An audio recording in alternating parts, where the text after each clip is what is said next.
Chapter 73. The capital was in chaos. In fact, Tiantang City had been in a state of chaos recently. Ji Ling and the other young ladies of the various families had been asking around for information about a certain person. The number of people who were sent out was uncountable. As for the spring, summer, autumn, and winter clans, all of them participated in this matter and helped in the search. In the end, even the people from the north, south, east, and west clans joined in. Of course, they were not only looking for Ji Ling's missing brother, they were also looking for Chu Tianlang or whoever had taken him away. Among the few young masters, there was also open strife and veiled strife. But strangely, they were clearly divided into two camps. Spring, summer, autumn, and winter were a group. North, south, east, west, and west were also played by themselves. Although they were fighting each other internally, the two groups did not interfere with each other's business. On the contrary, there was deep hostility. Even if they were walking together, they would ignore each other. Even if two people in one group were arguing, as long as there was a conflict with someone in the other group, they would immediately point their guns at him. Now, the Shiman clan had the advantage in numbers. Ever since Shiman Wandai was assassinated, the Shiman clan had more than 100 people. Other than 10 people who escorted the coffin back, the rest of them remained in Tiantang City, being killed by Chu Tianlang. This was obviously a pretense of temporary absolution. Therefore, it would take time to find out who the real culprit was. Regarding this matter, the Shiman clan displayed an appearance of stubbornly refusing to let go. In the process of the Shiman family's investigation, someone had suggested that the items that Shiman Wandai had lost in a bet. Now that Shiman Wandai was dead, those items had to be retrieved. Shiman Wanli was rather moved by this. However, just as he was about to make his move, a few girls came together, led by Ji Ling, the new big sister. A round of mocking and ridicule. The Shiman clan can't afford to lose. He's dead, yet he wants to collect his gambling debt. And he even lost the bet. Why don't you go and ask for what your Shiman clan's ancestor lost 300 years ago? You can go and ask for the gambling debts of all the dead people of Shiman clan for more than 1,000 years. Then your Shiman clan will be rich. The entire world is yours. How shameless. Too shameless. If that sister marries into your Shiman clan, she will really have money to spend. The gambling debt of the ancestor's gambling loss can wait till the ancestor dies to collect it. I'm really fascinated. Even I want to marry into the Shiman family. Bah! His skin is really thick, to say. The group of girls were eloquent, and they spoke one after another, causing the people of the Shiman clan to feel as if they were going to hang themselves. He had to beg for help to send these young ladies away. As for the matter of asking for Yun Yang's gambling debt, he would never mention it again. He really couldn't stand the stimulation. All of them were smart people. How could they not see that these sisters were here for Yun Yang? They were here to stand up for Yun Yang. If he really went to ask for it, these girls probably wouldn't just come here to mock him. This time, the Shiman clan had sent 2 elders to lead the team. The 2 old men were filled with frustration. Who exactly did that Shiman Wandai offend? Who did he gamble with? How could this be? The corners of Shiman Wanli's eyes twitched. He really didn't expect this dead brother of his to cause such a huge trouble. Yun Yang is from Tiantang City. He doesn't have much of a background. His father is only Marquis of Heavenly Clouds of Tiantang. Then how could it be? Like this? The 2 elders were puzzled. This Yun Yang is only good-looking, nothing else, someone said. That's right. One of the elders seemed to have come to a sudden realization as he said angrily. How can being good-looking be nothing? Don't you know that there's an ancient saying that girls love to be handsome? How can there be no reason for this incident today? The lips of the younger generation of the Shiman family twitched. Who would have thought that this third grandpa, who always had a face full of righteousness and awe-inspiring, was also a kindred spirit? Damn it, the saying, girls love pretty looks was spread out from the brothels. It definitely couldn't be applied to this group of girls in front of him. Looks like third grandfather was also a romantic figure back in the day. One of them chuckled. F***ck off. Third grandfather's slap sent the fellow rolling on the ground. However, the quartet of spring, summer, autumn, and winter had indeed attracted countless gazes. Wherever they passed, they were the center of attention. They saw 3 young masters dressed in green, with bodyguards and pig heads, swaggering through the streets. Each of them was dressed in green from head to toe. There was even a piece of emerald green bamboo stuck on their green hats. Belts, shoes, scabbards, and scabbards were all green.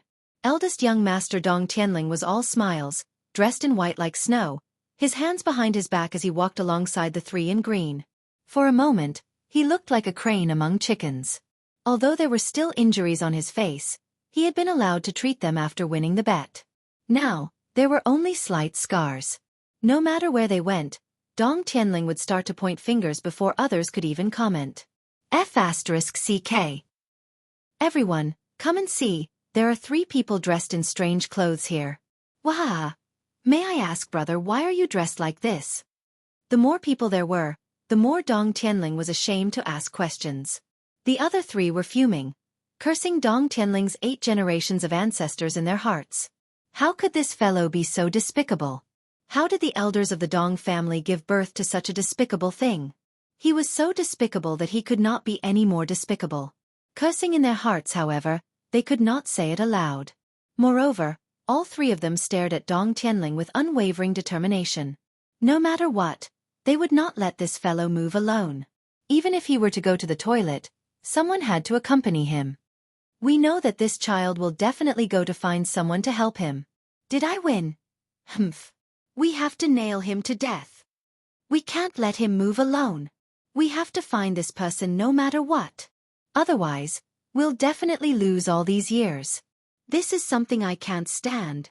Find him and we'll win. At least, I'll win if I bet with someone else. Dong Tianling was at his wit's end. Not to leak the news was Yun Yang's repeated request. How could Dong Tianling dare to disobey? What if boss doesn't help me in the future? Dong Tianling was so anxious that he almost got hemorrhoids. However, under the strict guard of the 3 young masters, there was no chance for him to slip out. Even when he woke up and left the house in the middle of the night, someone would follow him immediately. What are you doing? I'm fine, just looking around. Are you done looking? Not yet. King Hell. Are you following me when I want to go to the toilet? Can't I pee in the middle of the night? Sure, who said it's not possible? What a coincidence. I'm going too. Shall we go together? CKU. Dong Tianling was frustrated. However, the 3 noble young masters were not tired of it. They tightened their grip even more. This fellow is despicable, but he doesn't have much patience. Let's keep an eye on him for a few more days. Yes. Let's work harder. We can't let our guard down at such a crucial time. These people were busy with their own things, none of them looking for Yun Yang. Naturally, Yun Yang was happy to be free. As far as he was concerned, if none of you guys came, then that would be easy. As for whether Dong Tianling would get a share of the bet, Yun Yang did not care at all. At this moment, Yun Yang and young Master Qin were walking together towards the Qin family's jade farm. The Qin family's jade wares were second to none in Tiantang City and the surrounding areas. Yun Yang also knew that most of the jade used by the royal descendants in the palace's inner court came from here as well. Yun Yang's excuse today was, "Young Master Qin, do you still remember what I told you last time?" "Of course I do. Now, I need to purchase a batch of high-quality jade from your jade farm." "Yes, it's a big batch." "Why? Can't I?" Yun Yang's gaze turned dangerous. "It's not that I can't." Young Master Qin stuttered. "It's just that. You know that my family's jade farm is exclusively for the royal family. It's fine if you want a small amount, but a huge batch." "I see. You may leave." "Don't be like this, young Master Yun. You may leave, I'm not buying from your family anymore. From now on, we're no longer friends." Young Master Qin almost peed his pants. Young Master Yun, listen to me. There's nothing to say. What's there to say to someone like you who disregards my words? Young Master Yun. Don't worry, I won't punish you too much. The last time you traded with the treasure house, you sent out so much fine jade.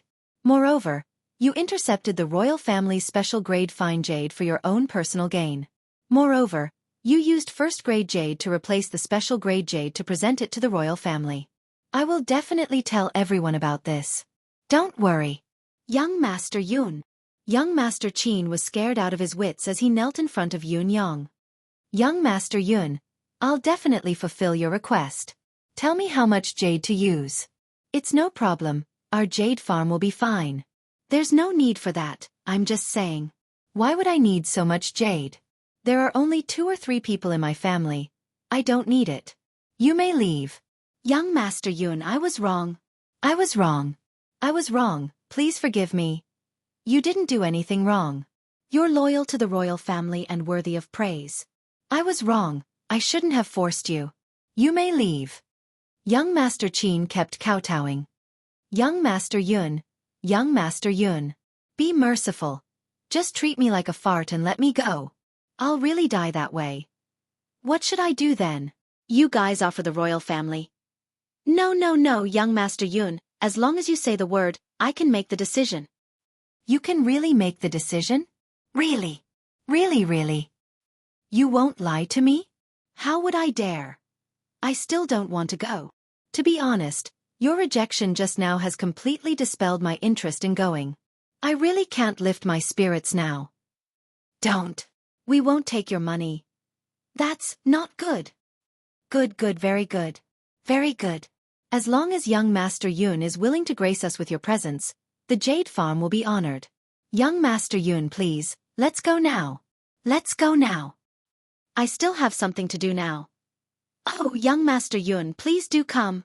If you don't go, I won't be able to explain it to my family's ancestors. All right, in order for you to explain it to your ancestors. Yun Yang walked forward amicably. The Jade Farm was right in front of him. Just as he walked over, he saw 2 palanquins stop in front of him. They were from the palace, coming to retrieve the jade stones. Young Master Qin paled at once. Could it be such a coincidence? Before he could figure out how to deal with this, a few horses came from the other side as well. The people from the residence of Crown Prince had arrived as well. Thud, thud, thud. As the horses galloped, the other prince's men also arrived. Young Master Qin was completely dumbfounded. Chapter 74. Let's go, why aren't you leaving? Yun Yang asked curiously from behind. Are you going back on your word? No. Young Master Qin's face was already pale as he shivered in fear. How could I? Young Master Yun, please. After inviting Yun Yang in like he was serving his master, young Master Qin ran away like a rabbit that had been shot. He had to report this to his father quickly. If things went south, the entire Qin family would be gone. He could not afford to offend any of these people who had come. Yun Yang sat alone, sipping his tea. He was not in a hurry, a warm smile hanging on the corners of his lips. The young man looked like a jade, elegant and graceful, without a hint of impatience. The palace's jade was almost used up. They were going to buy it today. Yun Yang knew this, of course. The residences of the Crown Prince and the princes were running out of jade for rewards or other purposes. Besides, the Crown Prince and the princes were collectively grounded and could not leave the house, so they needed more items. What could he use to win them over or work for them if they could not leave the house?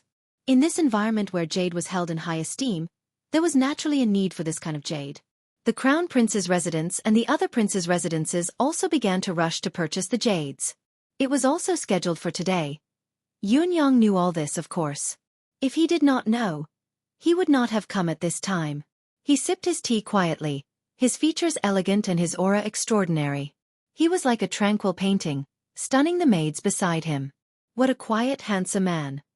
They had no idea that this quiet, handsome man was planning countless earth-shattering things. Today, in this jade farm, this quiet young Master Yun was going to stir up a storm. Not long after, young Master Qin ran over with sweat all over his forehead. Young Master Yun, my apologies, I've kept you waiting. It's all right.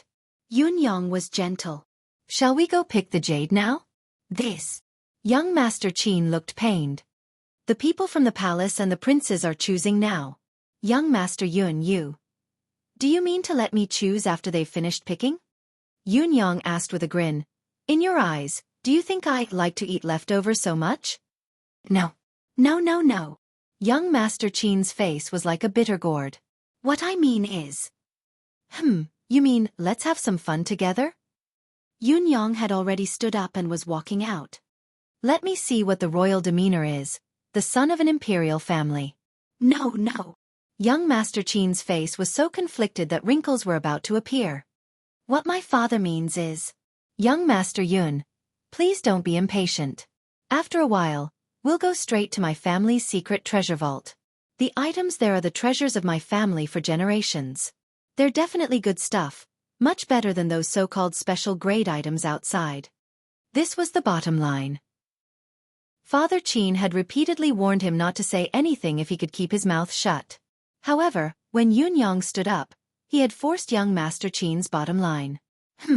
Yun Yang stroked his chin and looked at young Master Qin suspiciously, asking slowly, Really? Really? It's absolutely true. Young Master Qin swore. All right, I'll go take a look as well. I won't fight with them for it. I'll just go take a look together. That's fine, isn't it? Yun Yang asked. This is fine, but your identity. Young Master Qin heaved a sigh of relief. You can just tell them my identity directly. Am I not something to be seen? Yun Yang looked at young Master Qin strangely. I'll buy the jade and let them pick first. I'll just watch from the side and gain some knowledge. Can't I? All right. The Qin family's jade farm, as the top jade farm in the Empire of Yutong, was naturally massive. It was Yun Yang's first time here. Along the way, he saw that the courtyards around the manor were all workshops. All sorts of noises were incessant. This is the first floor of the warehouse. The stones that can easily produce jade are all here. After the jade is harvested from the mountain, the windows are all opened. Not a single piece of good quality is leaked. This is the second floor of the warehouse. All the jade embryos are here. The innermost part is where the jade is displayed. As they walked, young Master Qin introduced the place. Once they entered, Yun Yang felt Emmy in his subconscious become excited. Even its leaves, stems, and vines were wriggling madly. A soft and tender thought kept urging Yun Yang. There's good stuff. There's a lot of good stuff. Quick, let me eat it. I want to eat it. Wah! There's good stuff. Yun Yang could not take it anymore. With a dark expression he hollered, Shut up! Young Master Qin, who was introducing the place eloquently, shut his mouth abruptly and looked over in fear. Young Master Yun Yang sweated. Cough, I'm not talking about you. Young Master Qin was exasperated. There's only the two of us here. If you're not talking about me, who are you talking about? What did I say wrong to make this fellow impatient again? Go on. Yun Yang looked at him strangely. Why aren't you talking? Young Master Qin was speechless. Once Yun Yang entered the hall, he saw that there were 6 groups of people in the hall, each of them clearly separated. Why are there 6 groups of people? Yun Yang was puzzled. There was a group from the palace, a group from the crown prince, and an underage prince. There should be no more than 3 groups. Why were there so many? The last group was sent by the mother of His Majesty's little prince who was just born last year. Young Master Qin whispered into Yun Yang's ear. Yun Yang was speechless. He was not even a year old and the little prince's mother was already thinking of building a team for her son? Wasn't this too early? A feminine voice spoke. This humble one is here on the imperial edict. If there's anything better or of higher quality, why don't you take it out, Master Qin? This humble one will take it and leave. I won't disturb you further. Young Master Qin's father was sweating. Take it out? Do I dare to take it out? I'll take out all the good ones for you. It's fine if you leave after you're done choosing, but where am I going to find the rest if they want the same quality as you? Which one of the remaining few is to be trifled with? In spite of this, Master Qin was used to dealing with such situations. If that's the case, Eunuch Wu, why don't we go to the 3rd floor together? The entire 3rd floor is filled with high-quality jade. Master Qin put on a straight face. It's enough for all of you. Very well. Eunuch Wu's voice was feminine. The 4 young eunuchs he brought with him were all handsome. He patted the head of one of the young eunuchs and touched his neck, saying, If that's the case, please. Just as he was about to move, his eyes suddenly turned to the side and he saw Yun Yang unexpectedly. His pair of eyes glowed with passion. He did not leave but walked over passionately. With a hint of reservation and passion, he asked softly, Who is this young master? You're so handsome. This humble one likes such looks. The way he looked at Yun Yang was like a pervert who had seen a naked beauty. He was drooling. Without a second thought, Yun Yang flung a huge slap across the man's face. Even if nothing had happened, Yun Yang would have wanted to find out more about this fellow's background. Now that this fellow had come up to him so disgustingly, how could Yun Yang hold back? Slap. A loud bang resounded. That's right, a slap to the face actually caused a loud explosion. Eunuch Wu's body flew up like a broken sack, spinning 7 to 8 times in the air before he landed on the ground. He flew out like a spinning top and crashed into the crowd of His Highness the Crown Prince's men with a loud bang, knocking 2 of them down. When he opened his mouth, he spat out a mouthful of blood along with 7 to 8 teeth. His gums were almost knocked out by Yun Yang. Big! How dare you! A young eunuch screamed. It was chaos in the hall. Yun Yang stepped forward, but the leader of the Crown Prince's men was obviously an expert. With a sidestep, he blocked Yun Yang's way. How dare you! Do you know the law of the land, committing murder in public? Yun Yang snorted. With a flick of his hand, a sword fell to the ground with a hum. On the bright yellow hilt, 16 words were clearly divided into 2 lines. Sword of mountains and rivers, as if the emperor himself had arrived. Supervising the officials, behead first and report later. The guard from the Crown Prince's residence narrowed his eyes. It's the sword of mountains and rivers that His Majesty has bestowed upon Marquis Yun. Back then, His Majesty had bestowed the sword of mountains and rivers to Marquis Yun with the intention of beheading the incapable ruler and beheading the treacherous officials. However, Marquis Yun had refused to accept it, so it had been changed to these 16 words. I can't hit him? Yun Yang asked coldly. You can. The man paled and took 2 steps back. Yun Yang leaped up and started punching and kicking Eunuch Wu on the ground. In just a moment, he was beaten beyond recognition. His cries on the ground grew louder and louder, but they gradually weakened. Young Master Yun. Young Master Qin came to stop him with a pale face. Don't hit him anymore, he'll die. So what if I beat him to death? Yun Yang said angrily. In the end, he even kicked 3 to 4 times as he was pulled away by the crowd, scratching his arm. I'm so disgusted. Look at the goosebumps on my arm. The crowd looked at each other. Just because of one sentence. He had beaten up the person sent by the palace's inner court to this state? Such guts. There was no one else like him. When Yun Yang had struck, he had prepared countless tricks to defend himself. If this fellow was the Four Seasons Tower spy, he would not be someone to be trifled with. He would definitely be an expert, there was no doubt about it. Feng Mafei had to be prepared to strike if necessary. However, he had not expected to be dealt with a single slap. Even Yun Yang had been a little dumbfounded. It seemed that this fellow was not. Since this was not the case, was the one on the Crown Prince's side? Yun Yang lifted his head, panting heavily. Suddenly, he lifted his head to look at the leader on the Crown Prince's side. What? Why are you looking at me? Are you unhappy? The man was speechless. I didn't do anything. Why are you suddenly coming for me? You're holding the sword that His Majesty has bestowed upon you to act first and report later. What else can I say? What's your name? Yun Yang looked like he was being unreasonable. Tell me your name. This humble one is Han Wufei. The man was annoyed and said with a cold expression, although this humble one works for the Crown Prince's residence, I'm not an official. Young Master Yun, what do you mean by this? Bull**T. Yun Yang said angrily, all lands under the heavens belong to the king. Those who lead the land are the king's servants. Why do you feel wronged because you're not an official? Where did this come from? Han Wufei felt like his stomach was about to explode from anger. He had never seen someone so unreasonable. The rest of you, tell me your names as well. Yun Yang looked at the other leaders. If I'm ambushed when I walk at night. After memorizing everyone's names, Yun Yang sheathed his sword slowly and said to Han Wufei with a tilt of his head, Han Wufei, behave yourself. Be more careful in the future. She slowly rolled her eyes and left. Now that he knew the names, he had a direction to investigate. He was satisfied, but Han Wufei, who was behind him, was fuming. This was truly an undeserved calamity.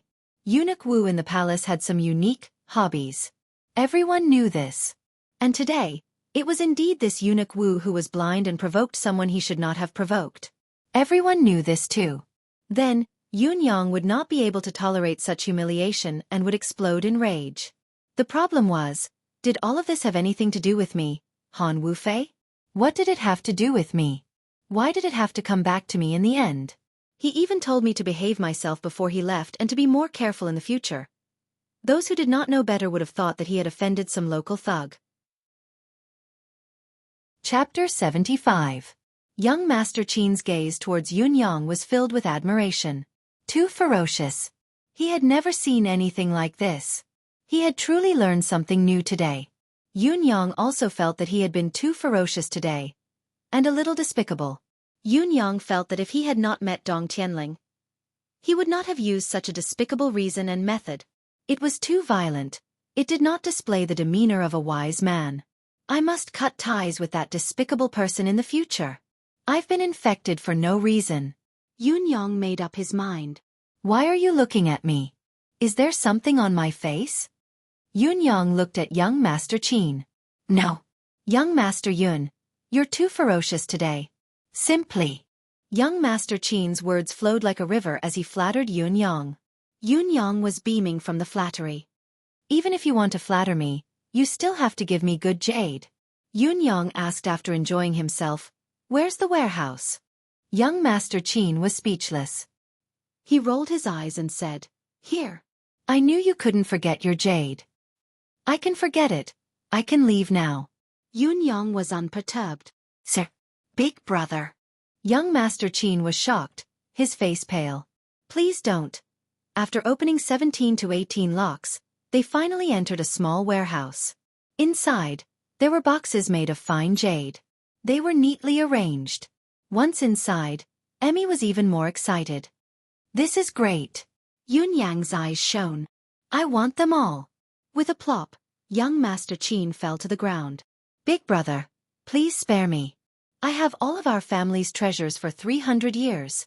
I brought you here to express our sincerity, but my father has repeatedly reminded me that young Master Yun can only take 10 pieces at most. Don't make things difficult for me. If you take all of them, our family, 10 pieces won't do. Yun Yang refused without hesitation. Should I believe you just because you said 10? If you can say 10, then your bottom line must be at least 20. There were hundreds of boxes here. You let me in once and you let me take 10? What kind of sincerity is that? At least 100. Yun Yang said decisively. He was asking for an exorbitant price. Oh my God! Young Master Qin yelled in grief and indignation. Take my life, at most 11. At least 90. No. Absolutely not. 12 at most. At least 80. No, 13 at most. I can't be bothered to bargain with you. Yun Yang lost his patience. I don't care what your bottom line is. I'll just say a number. Fine, I'll take it. I'll give you money. No, I'll leave immediately and stop pestering you. What do you think? Young Master Qin said nervously. Then how much? 50. Yun Yang said coldly. Forget it if you can't. I don't want you anymore. Young Master Qin's face turned bitter. 50. His father's bottom line was not to exceed 25 yuan. But this lord was good. He directly flipped over. The precious jades here were no ordinary jades. Every single one of them was a priceless treasure that could be used to create life-extending jades. Is there such a dilemma? Yun Yang squinted at them. Actually, even if I say that I really want them all, you have to give them to me. Now I only want 50 yuan, and I'll pay for it. Deal. Young Master Qin gritted his teeth. How much? Gold. At least 5 million taels of gold. Young Master Qin endured the bleeding in his heart and gave a cost price. No problem. Yun Yang agreed readily. Isn't it just 5 million taels of gold? It's settled. How about the money? I'll owe it first. He wanted to cry but no tears came out. I'll choose first. Yun Yang said. It's easy to damage them if you move them around. Besides, the quality of the precious jades inside are about the same. Young Master Yun can just randomly move 50 boxes. Young Master Qin reminded him kindly. Don't worry. I'll just randomly pick 50 boxes. Yun Yang laughed. That depends on luck. In his subconscious, Emmy was already rubbing its palms together. To Emmy, which box was the most useful to it was obvious. Soon, Yun-yang had drawn out 50 boxes in one go. The entire process took less than half a joss stick's time. "That's all," Yun-yang said. "If you pick and choose, you won't be able to explain to your family." Young Master Qin was moved to tears. Young Master Yun is generous. Finding the Four Seasons Tower's traitor was only one of the most important objectives of Yun-yang's visit this time. The other was to find nourishment for Emmy. Ever since he found out that Emmy had an unusual need for precious jades, Yun-yang had set his sights on the Qin family. In the entire Tiantang city, only the Qin family could have such a large reserve of precious jades. Therefore, he had rushed here when everyone else had arrived. It was to enter this secret chamber. However, he would not go overboard. Since he had said that he would take 50 boxes, he meant it. He would not take an extra box, nor would he do anything behind the scenes. Back then, the Qin family had been forced to trade with the treasure pavilion, committing the crime of deceiving the emperor. Although Yun-yang had a handle on them, he knew the Qin family situation back then and had no choice but to do so. After extorting them a few times, Yun-yang would naturally return the favor. How could he really force the Qin family to its death? Young Master Qin could vaguely feel this as well, so he allowed Yun-yang to extort him. He even quoted the lowest price to let Yun-yang take advantage of it. He knew that Yun-yang would never take advantage of others for free, even if he did not say it out loud. It was fine as long as everyone was aware of this. Some things could not be said openly. At the very least, if someone came looking for him, he could confidently say that he was being extorted. While the few families were still choosing their jades, Yun-yang had already left the jade farm in his carriage. Emmy could no longer hold itself back, wriggling and acting coquettishly, wanting to eat something good. Yun-yang did not agree to it. He wanted to go back and take a look, to see what these things were. He would have an idea of what they were when he prepared them in the future. At the same time, he sent a few names back. Those who were sent here by the princes must be among the top 5, even if they were not the top figures in their respective residences. Yun-yang wanted these 5 names to be a breakthrough point. As for Eunuch Wu, after thinking about it for a long time, Yun-yang only kept it in his heart and did not send it out to strictly investigate. The fellow who was almost killed by him with a single slap. The Four Seasons Tower would not take a liking to him, would they? Just as Yun-yang was about to approach the residence of Yun, his heart suddenly skipped a beat. A warning sign suddenly appeared.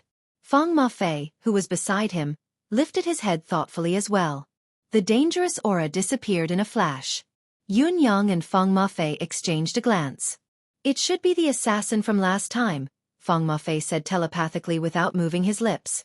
However, Yun-yang's cultivation base was not at the level yet, so he could only nod and say, "It feels familiar as well. After all, I haven't been assassinated many times.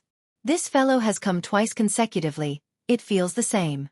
Feng Mafei sighed and said, "Young master, I have a feeling that you'll have a lot more of this experience in the future." Yun-yang glared at him speechlessly. "Catch this fellow tonight," Yun-yang said. Feng Mafei's lips still did not move. This should be a real assassin. Once his attack missed, he retreated immediately and went far away. After some time, when the target should have let his guard down, he came back to peek. Waiting for the opportunity to strike. Very experienced. Although his ability isn't very high. This was Feng Mafei's comment. "It's just that this experience doesn't apply to me," Yun-yang said. Feng Mafei misunderstood Yun-yang's meaning and nodded in agreement. Because young master has offended more and more people, he's becoming more vigilant. Therefore, the more this assassin comes every night, the more people who want to kill young master. Young master's vigilance will naturally increase. Indeed, it doesn't apply. Yun-yang was exasperated.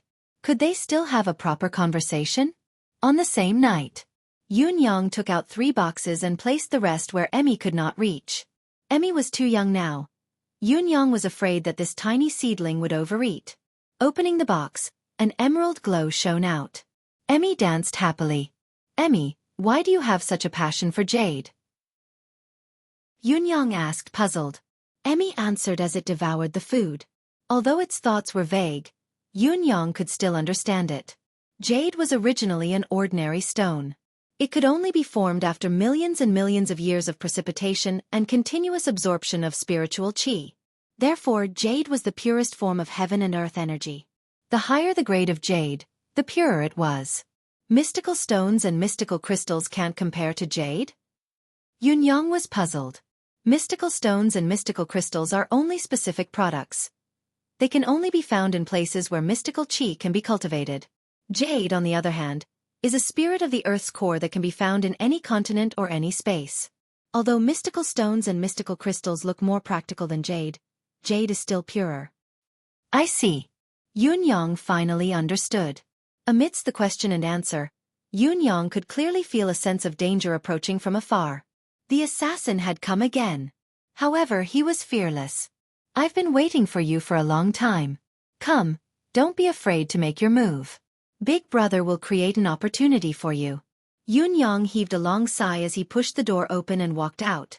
It was as if he could not get rid of the gloom of the night, so he went out for a walk to relieve himself.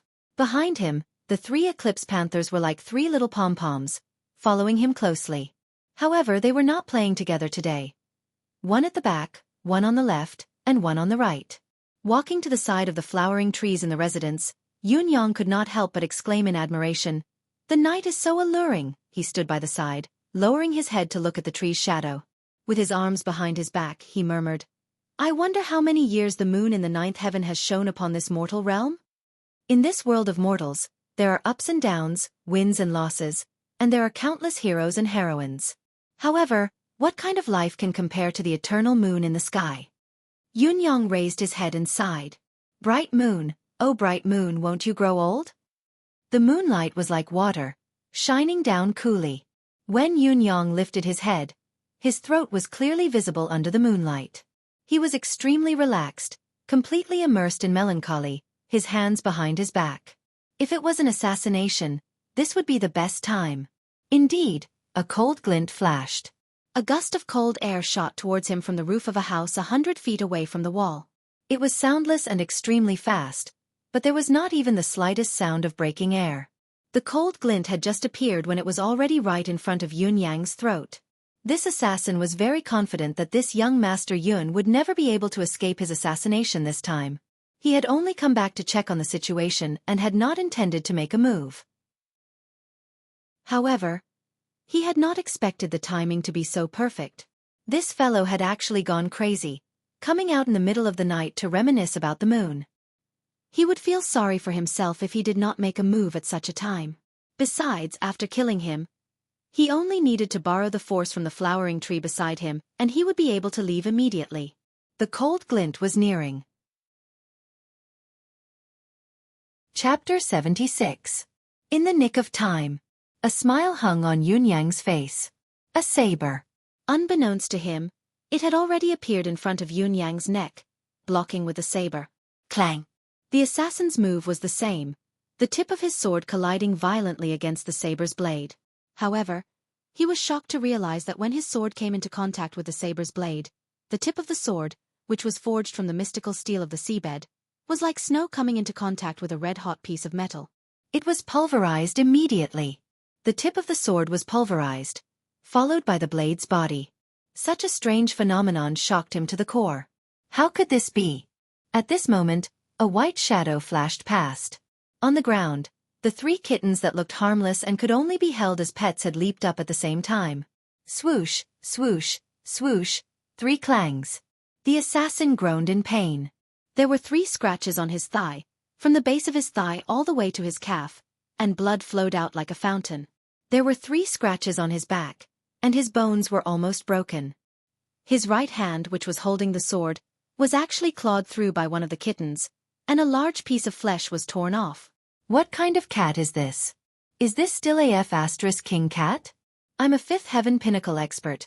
My skin is as tough as steel. How can these kittens, however, he did not have the time to ponder this question. Right now, escaping was the most important thing. He had fallen into a trap. The assassin roared. Without caring about anything else, he spun his body and made an unbelievable turn in the air. Half of the sword flew out of his hand. Then, he floated in the air and landed on the tree. His reaction speed was so fast that it dazzled everyone's eyes. He stamped his feet on the tree trunk, and his whole body flew up as if he was flying. With a wave of his left hand, a colorless thread flew out. As long as he exerted a little more strength, even the gods would not be able to stop him. However, at this moment, he suddenly felt his vision darken. A burly figure suddenly stood in front of him. With a release of his grip, the thread that had been shot out appeared in this person's hand. Feng Mofei, go down! Feng Mofei's palm condensed the air within 30 feet of him into a huge metal plate and slammed it down. Wow! The assassin spat out a mouthful of fresh blood, and the sound of his bones cracking could be heard all over his body. It was as if he had lost all his bones, and he fell limply to the ground. Blood spurted wildly in the air, and his entire body sprayed out like a rainbow. Under Feng Mofei's palm, which far exceeded his abilities, he had completely lost the ability to resist. He laid face up on the ground, twitching continuously. His eyes, however, were filled with endless viciousness. His throat gurgled as he struggled to say, "What a great trap!" "Shut up!" Yun Yang was taken aback. With a flick of his arm, a flash of light shot out like a bolt of lightning into the assassin's mouth, piercing through his head and pinning him to the ground. At the same time, Feng Mofei bellowed angrily as his long sword flew out at lightning speed towards the same spot. However, Yun Yang's divine edge had already pierced in. Feng Mofei's sword was right on top of the divine edge. Plop plop plop plop. Feng Mofei felt a sharp pain in his heart. In the blink of an eye, only the hilt of his sword was left. The distance from the tip of the sword to the body of the sword disappeared like snow and water. It did not disappear. It had turned into a puddle of silvery powder. That was close, Yun Yang exclaimed in relief. With a wave of his hand, the divine edge flew back into Yun Yang's palm. With a flip of his hand, it disappeared. If I hadn't noticed his shut up, I'm afraid this corpse explosion would have been. Yun Yang was relieved. Feng Mofei nodded in a daze, still staring at his sword hilt. What was going on? The trap within the trap was a half-opened mouth, but when the assassin spoke, his mouth was shut. Yun Yang instinctively felt that something was amiss and acted immediately. A small black bead rolled out from the assassin's mouth. It was the root of his tooth that had been sliced off by the divine edge. Feng Mofei flipped it over and sucked in a breath of cold air. Corpse explosion pill. This was an extremely venomous item, hidden in the mouth and protected by a crystal coat. If one were to die, one only needed to bite through it and the corpse explosion pill's poison would spread throughout the entire body. Then, the person would die instantly as the corpse would be soaked in poison and explode. Each piece of flesh, no matter where it landed, would produce poison that would not dissipate for years. If any drop of blood landed on a person, the person would rot and die instantly. It was the most venomous thing in this world.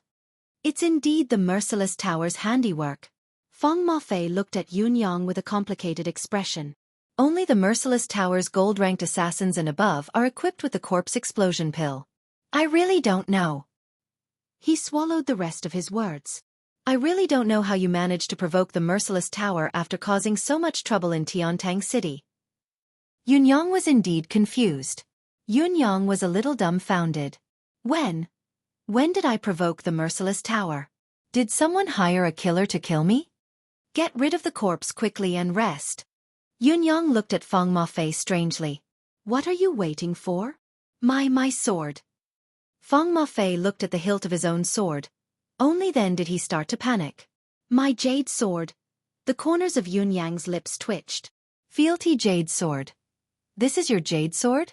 Feng Mofei wanted to cry but no tears came out. Fealty jade sword. Feng Mofei had a great reputation in the martial arts world. However, ever since he had pledged his allegiance to Yun Yang, his jade sword had been destroyed inexplicably the only time he had drawn his sword.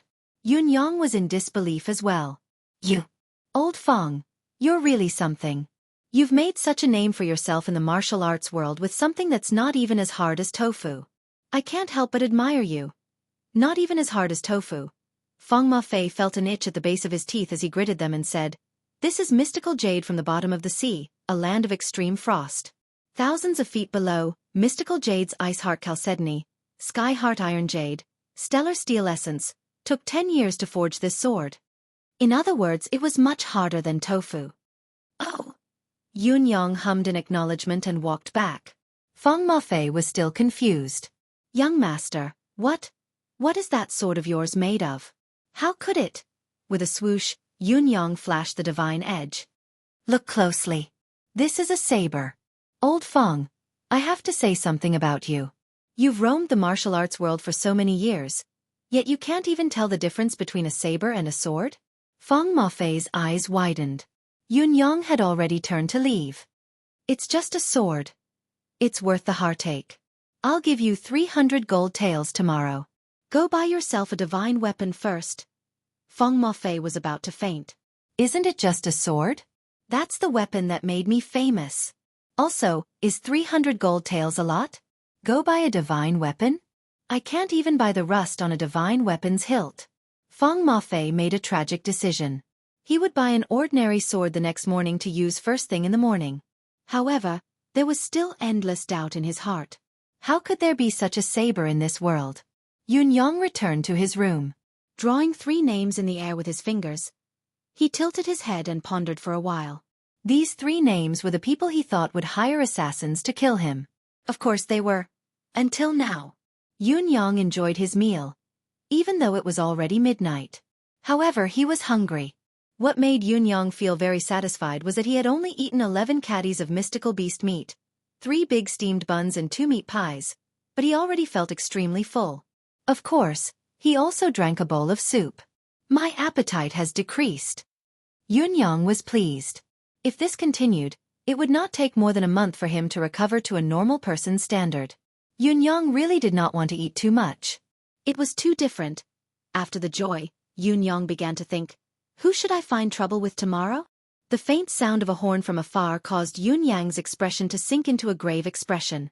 The war was about to begin. The army would depart in no more than 3 days. Yun Yang had spent the entire day and night forcefully making himself happy, forcefully making himself domineering, forcefully blackmailing and threatening, forcefully adjusting himself to search for clues about the Four Seasons Tower, forcefully telling himself that he was only doing this for revenge. He did not care about anything else. However, in the end, he realized that all his efforts had been crushed by the sound of a horn from afar. War. That was the battlefield of the 9 Supremes. My brothers aren't here anymore, so I don't care. Yun Yang stood up and looked at the night sky outside the window, breathing deeply. In his mind, he heard the voices of his 8 brothers speaking in a low voice. Yutong's blood, Yutong's soul, Yutong's men, Yutong's army. Before him, the eyes of 8 brothers seemed to be staring at him, saying, national vendetta or personal grudge? O 9th, which side do you care about first? Don't force me. Yun Yang closed his eyes and murmured, I'm not a saint. I don't have the power to turn the tide either. I don't want to fight with my life on the line just to protect a bunch of people who want to kill me with everything they have. I don't want to fight with my life on the line and let these people bully my family after I die. I don't want to die in battle and let my brothers be wronged. I don't want to. I'm really not a saint. Yun Yang kept repeating this to himself. However, in the end, he slammed his head on the table and moaned in agony.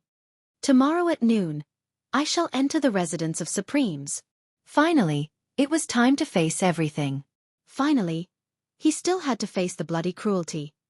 He still had to unravel the scar in his heart. I don't want to. I want to go after I take my revenge. Yun Yang laid on the table quietly, as if he had fallen asleep, not moving at all. However, he had not slept at all. He had been lying there the entire time.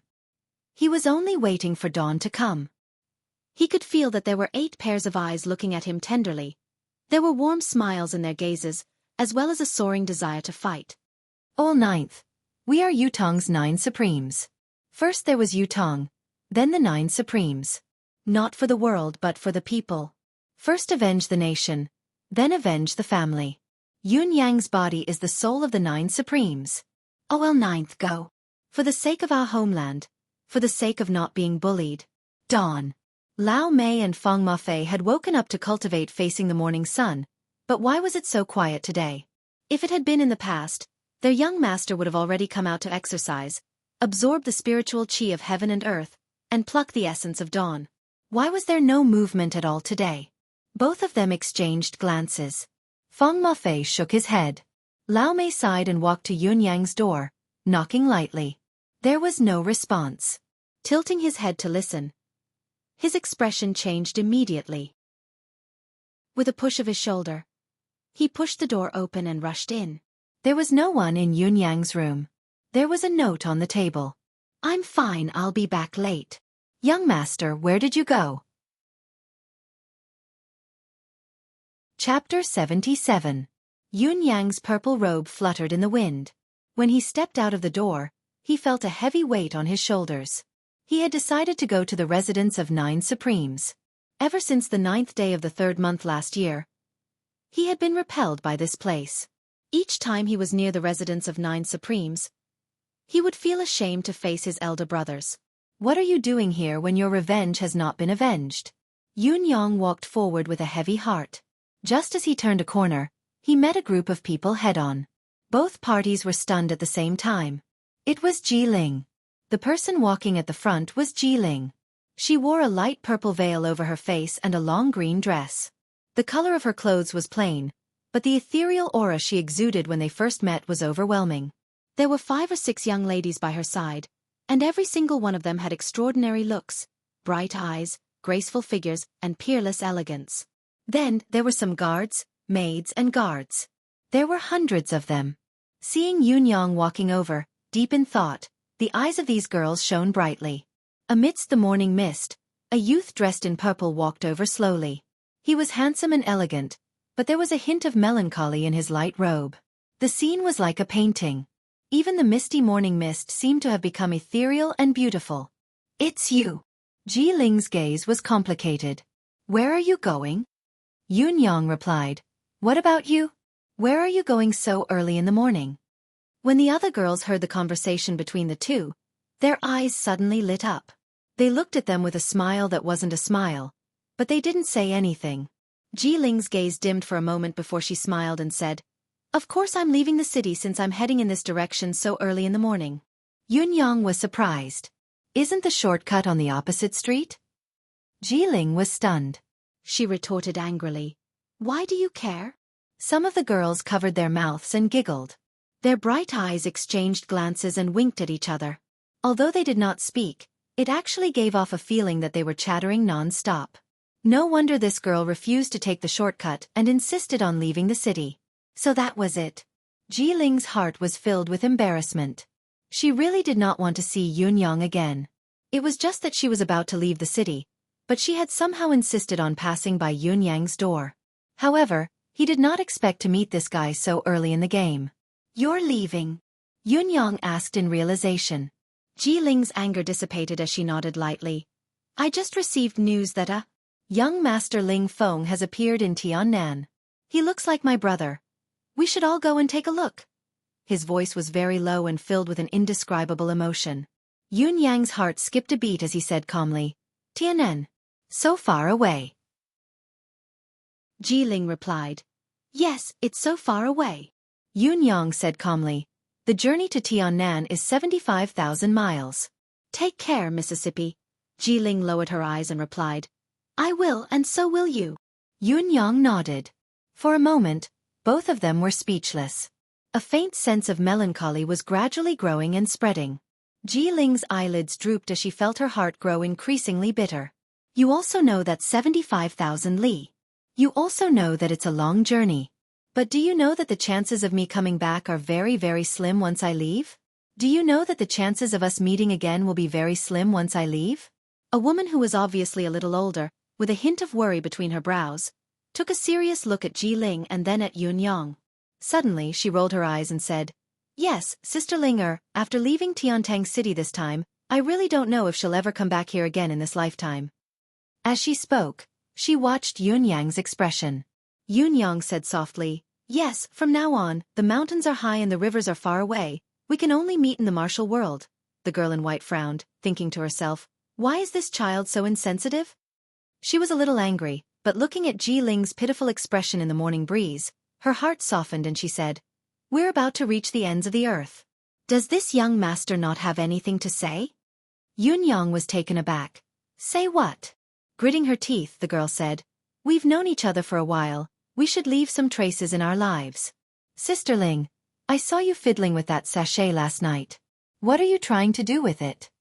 Ji Ling was extremely embarrassed and almost screamed, Sister Lan. Sister Lan was resolute. Since you've seen it in person, why don't you give it to me? Are you really going to throw it away when we leave the city? Ji Ling snorted and forced a straight face. Her voice was cold as she said, Young Master Yun, it's fate that we've known each other for a while. Since we're about to part, this young sister has something to give you. I hope that you won't mind. As she spoke, her ears turned red. Biting her lips, she took out a small white sachet from her robes and handed it over after a moment of hesitation. Yun Yang sighed inwardly and said, Thank you, young lady, for your kindness. He could only accept it, but he knew in his heart. This was nothing more than a young girl's attachment. Just as he had said, Tiannan was a long journey, 75,000 miles away with countless mountains and rivers in the way. A round trip would be 150,000 miles. Even an expert would have to travel for a year. Moreover, they both had things to do.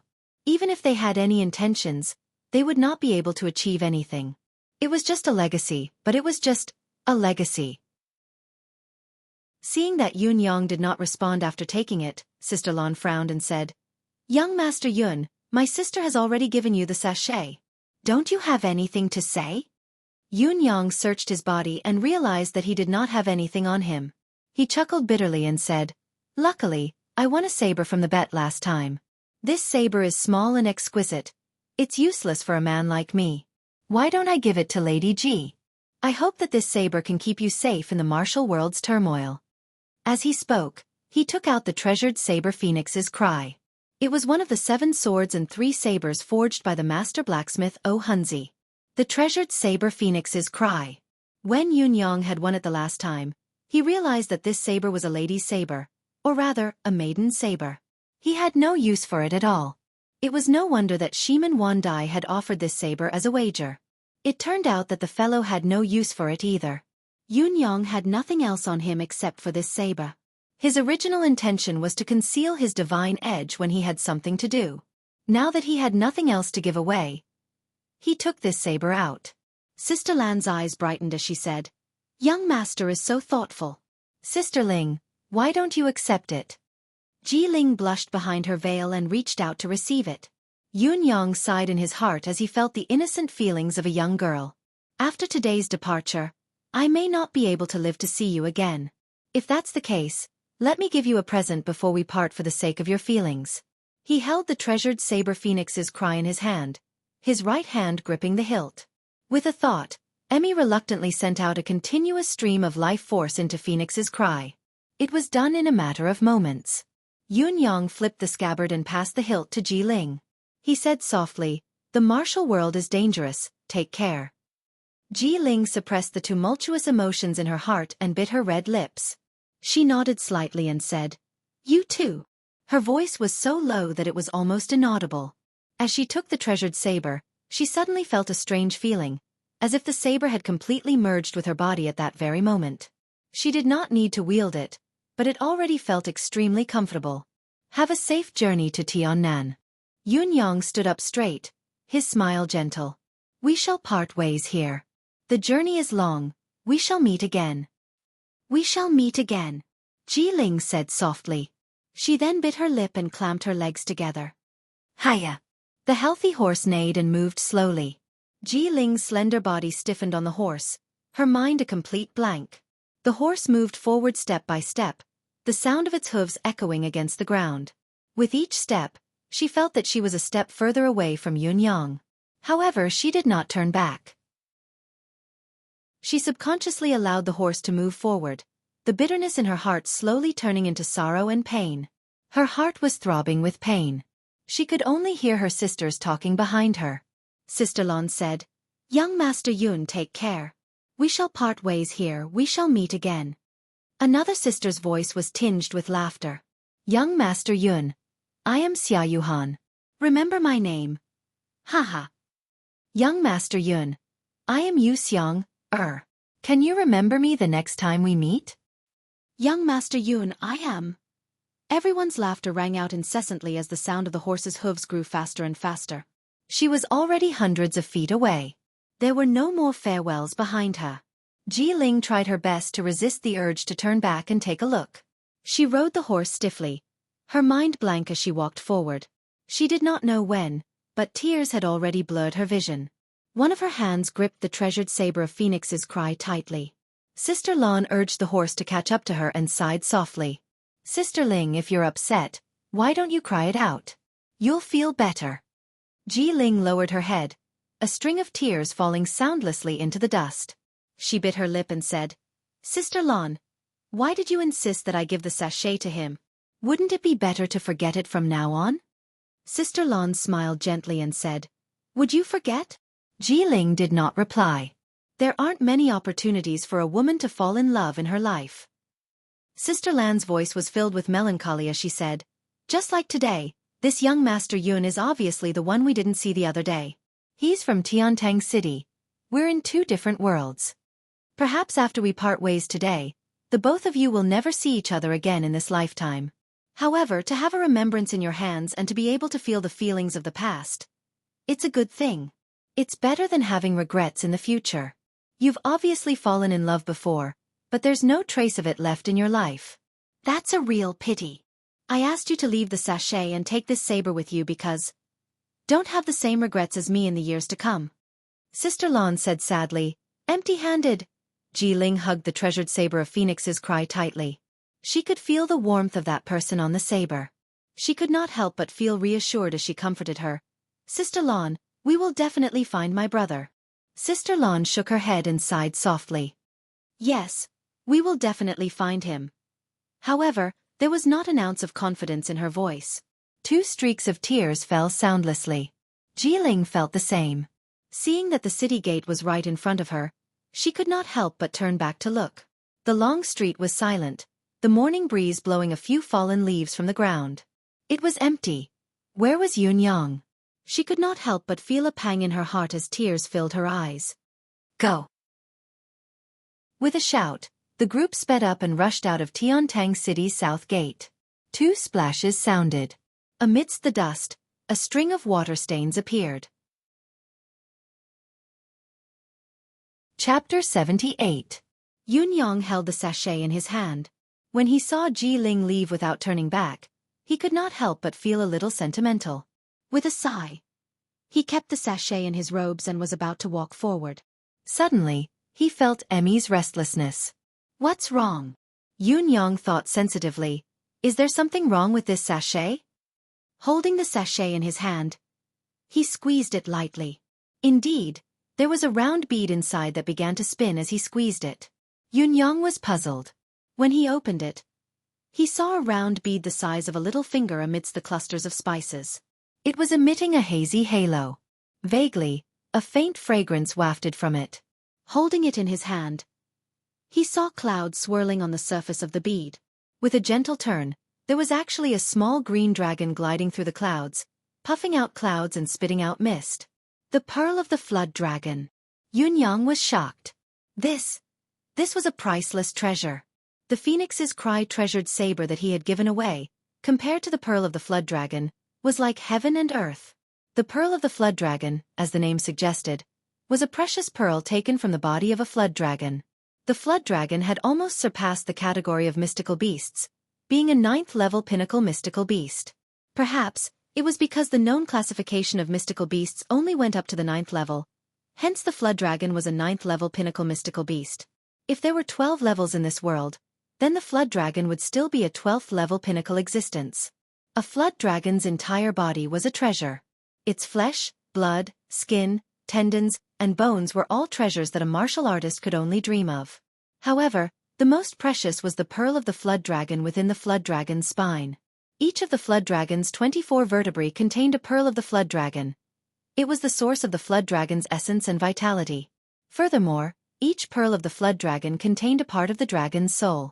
A pearl of the flood dragon, when worn on one's body, could absorb the power of the dragon's soul, the essence of the flood dragon. It was of great use even to a grandmaster pinnacle martial artist. Moreover, it contained the power of heaven. If a grandmaster could wear the pearl of the flood dragon to comprehend it, he could even comprehend the ancient dragon god's legacy and break through the void. How could such a thing be described as a priceless treasure? This girl. Yun Yang heaved a long sigh. He felt a heavy weight on his heart. You're really willing to leave this treasure here with me? When he turned back, there was no one in the distance. By then, Ji Ling and the rest had already left the city. The sachet in his hand still had a delicate fragrance.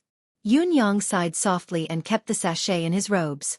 Yun Yang had mixed feelings regarding this sentiment as well.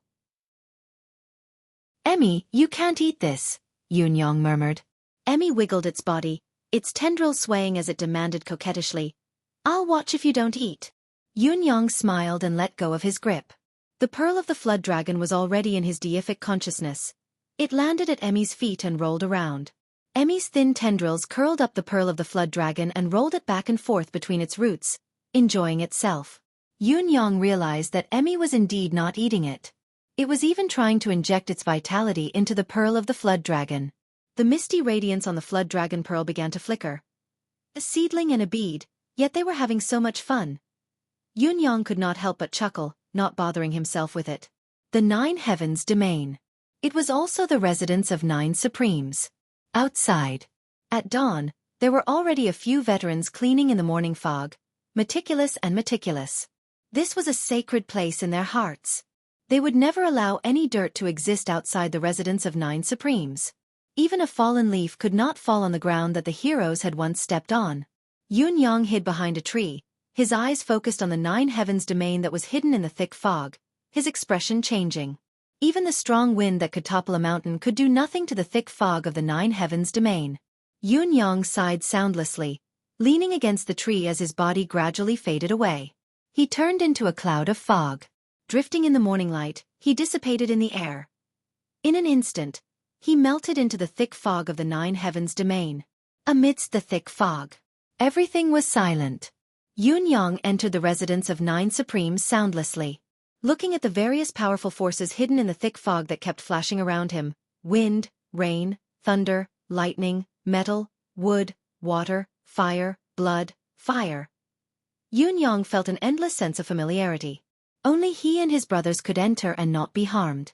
Others, even if they were the world's top grandmasters, could not even dream of taking a step into the 9 Heavens Domain. In front of him was a hall. It was not made of gold or jade, but it was extremely sturdy. It was also the only spacious place in the residence of 9 Supremes where his brothers would come to discuss matters. Now, standing alone in the empty hall, Yun Yang felt a lump in his throat as hot tears fell from his eyes. In front of others, no matter how turbulent Yun Yang's heart was, he would never shed a tear. However, now that he was in a familiar place and he was alone, he no longer wanted to hide the emotions in his heart. I, Yun Yang, have no one to rely on, wandering around alone. My master was killed before I succeeded in my studies, wandering the martial world. Finally, I was discovered by Big Brother and became a member of the 9 Supremes. From being alone, I suddenly have 8 brothers. This satisfaction and happiness is indescribable. Even if I have to fight in the battlefield every day, I have no other desire as long as my brothers are by my side. However, God has only given me this happiness for 5 years. I'm still alone in this world after all. Around him were rooms made of the same material that was neither gold nor jade. They could be used, but they could not be destroyed. Yun Yang looked at the rooms. The doors were tightly shut. It was as if the 8 brothers had locked themselves out of the room together. Yun Yang closed his eyes, suppressing the bitterness in his heart as he walked into the inner room. It was a small, empty room, but this was where the biggest secret of the residence of 9 Supremes was unlocked. Yun Yang walked into the room and suddenly spun like a whirlwind. His feet stepped in a strange position, each step with a different force and direction. He spun 9 times. The entire room was filled with afterimages. Finally, his foot stomped heavily in the center. Creak, creak, creak. An extremely faint sound could be heard. In this small room, a crack suddenly appeared on the ground. It was all gleaming cold steel and was definitely not made of any known material. More than 100 feet thick, they were all made of this strange steel. Slowly, the ground cracked open to reveal a 3-foot-wide opening. Below it, layers of stairs made of strange steel rose slowly, all the way to the opening. In a flash, Yun Yang stood on the first step. As he stood on it, the stairs began to sink slowly. The fine steel barrier above began to close slowly as well. When Yunyang had completely sunk into the ground above was already flat, without a single crack. It was a strange place. There were still 9 identical, tightly shut doors. The only difference was that the symbol on each door was different. This was where the 9 Supremes truly cultivated. It was also where the 9 Supremes' real secret lay. In this world, there were only 9 people who knew this secret. Now, there was only Yunyang. In the center of the 9 doors was a strange high platform. It was crystal clear, a piece of flawless jade. If anyone else had seen it, they would have exclaimed in surprise. Communication jade. The communication jade that people knew of was only the size of a palm, but it was already priceless. However, there was a whole piece here that was as tall as a man. On the platform there was a token. The 9 Heavens Dictum. This was the real 9 Heavens Dictum.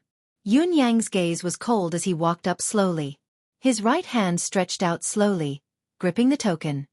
Brothers, I've brought the 9 Heavens Dictum out. Then, he came to the door that was carved with a white cloud. Cultivating, an ethereal white cloud appeared in the air, white and flawless. The white cloud on the door floated up soundlessly and merged with the white cloud that Yunyang had condensed in the air. The door opened abruptly.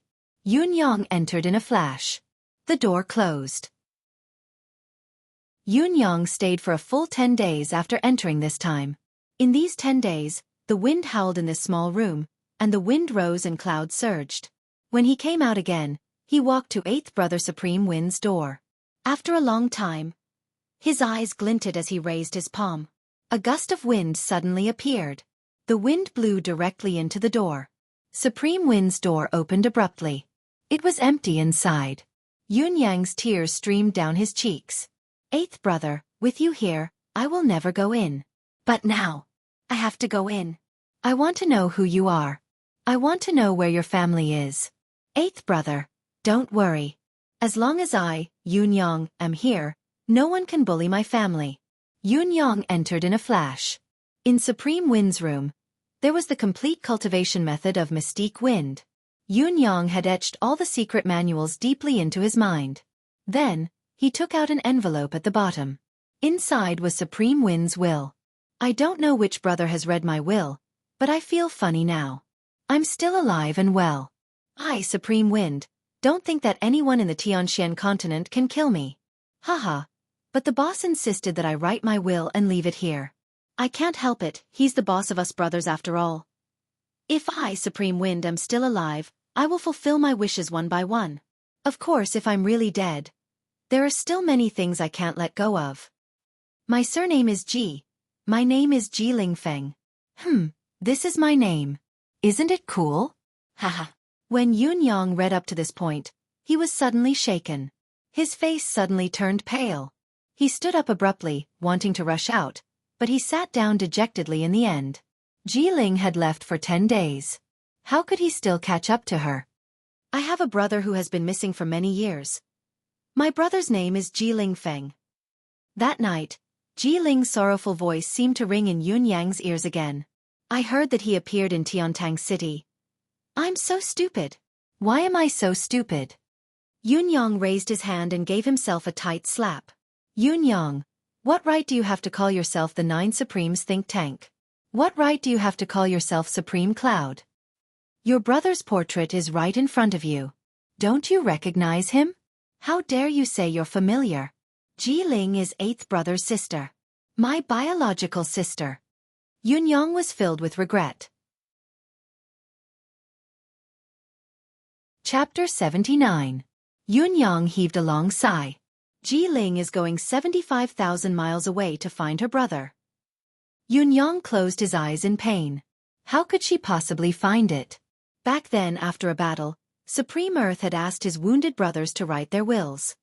As long as the earthen jar doesn't leave the well, the general will inevitably die in battle. If one day, we are no longer around, we have to make arrangements for our funeral. This is the first. Also, when we're gone, it's best that the 9 Supremes cultivation method is not lost.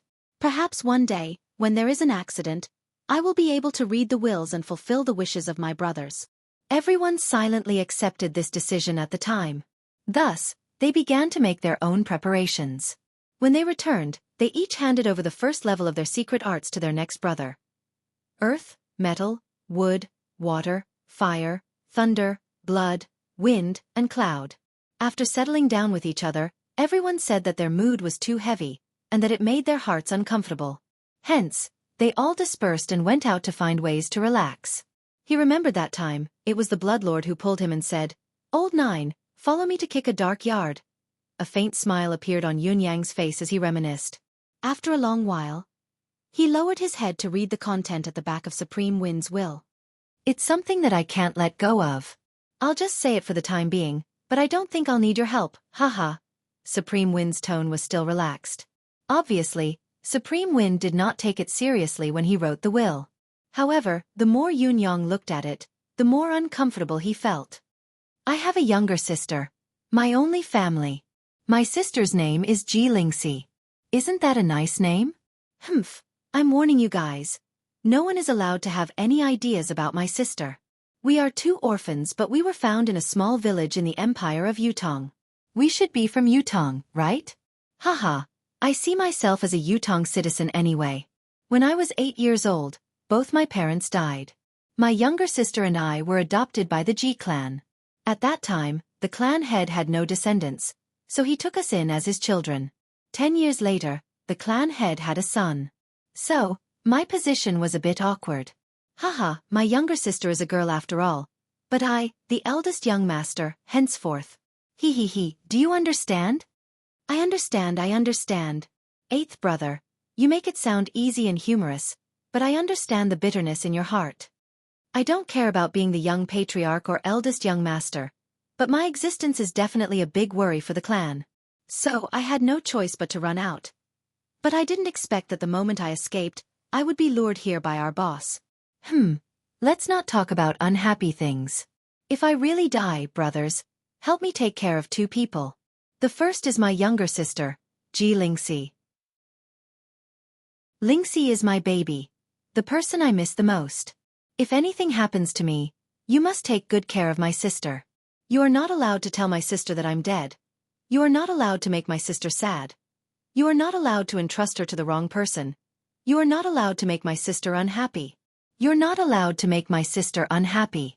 You're not allowed to. Humph, if you can't do it, then just die." A series of inaccuracies. The image of a brother who loved his sister as much as his own life appeared. It was as if Yunyang could see Supreme Wind right in front of him, looking at him unhappily with a frown. "I'm sorry, 8th brother, Yunyang sighed deeply. "I seem to have made our sister unhappy too much. My sister is the first. She's my darling. Whatever good stuff you have, give it to her first. You must love and coax her. My sister likes to wrinkle her nose when she's angry. Whoever makes her wrinkle her nose, I'll crawl out from my coffin and beat you to death. The second is my fiancé. You didn't expect that, did you? Actually, the marriage was set before there was anyone. I was still young then, but when I grew up, I liked her very much. Her name is Yu Rulon. Isn't it nice? Sigh, other than my sister, she's the girl I like the most, but she's also the one I've let down the most. She likes me too. I was thinking that as long as I'm alive, I'll marry her. When the 9 Supremes matters come to an end, I'll invite all of you to my wedding. Hopefully there won't be a chance for me to ask for your help. Because of the clan, there was a period of time when I kept a distance from her. Do you think that I'm not like a man? I've thought it through now. I want to marry her. Haha. Of course, if I'm really dead, tell her that I've had a change of heart, that I've married someone and lived in seclusion. That'll do, there's no need to explain. She's narrow-minded. I'm worried that she'll take things too hard. I'll have to keep an eye on her for at least a year. This girl is stubborn. This is more difficult. I don't think I'll die either. How can the 9 Supremes die? I don't think I'll need all of you. Yu Rulon, Yunyang's gaze froze again. He recalled that morning when he had met Ji Ling leaving the city, the girl in white who had accompanied her and helped her exchange gifts with him. There seemed to be a hint of worry shrouding her brows. She looked extremely melancholic, as if she was weighed down with worries and was in low spirits. Ji Ling had called her sister Lan. Besides, she had gone to look for her brother with Ji Ling. That must be Yu Rulon, right? Yunyang's heart wrenched in pain. Eighth brother, I'm sorry. I've seen both of them, but other than that, when I'm not on a mission, my clone is. Despite Supreme Wind's disapproval, he had still listed out his biggest secrets. The clone was when the 9 Supremes needed to relax when they were not on a mission. And this identity was another identity that only they themselves knew. Yun Yang chuckled bitterly and could not help but roll his eyes. The last time his other identity had clashed with someone outside and almost suffered a loss, it was actually because of this 8th brother. He had not expected that the identity of 8th brother's clone was actually the person he had always wanted to take revenge on. Other than that, there's a hole under my chair. I'll kill whoever dares to say that I fart. Inside is Ul 7's Art of Crimson Soul's first stage. Once you've mastered it, you'll be able to open Ul 7's door. Other than OL 7's cultivation method, there's also my Mystique Wind Conjuration, my Supreme Wind Medallion and a Mystique Wind Orb. There's also a Pearl of the Flood Dragon for my sister and a piece of jade that Lon gave me back then. Whoever sees this will, I'll give it to him. Or, I can return it to Lon too. If I die, I need to make her give up completely. Otherwise, what's the point of waiting for a dead person like me? How F** King inauspicious. However, I've left a message for Rulon then. When I become a hero, I'll bring 100,000 troops to marry you. However, if this will of mine is seen by all of you, it'll truly be a hero's dream, a lifetime of beauty. However, think of a way to be her matchmaker. Don't waste your life because of me. If that's the case, I won't be able to rest in peace even if I die. There's something else that I'll tell you as well. I had a mysterious encounter that time and fell into a mountain stream. In the end, I fell into a cave that was some expert's residence. There were a few books about the mystical beasts of the mountains and seas. They're all on my table. Whoever sees this will, I'll give them to you as well. A few pearls of the flood dragon were obtained from there as well. I've used the rest. Don't even think about it. Actually, one last complaint. Boss is a troublemaker. He's living well to write his will. F***CK. I'm thinking now if we can join hands and beat him up. What kind of stupid will is this?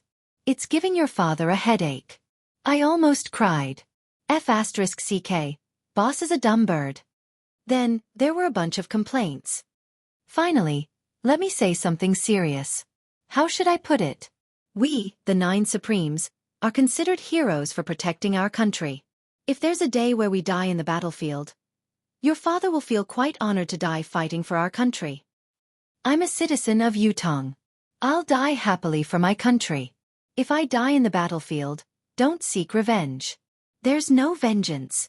The warriors of other countries fight for their country as well. Who doesn't want their country to conquer the world?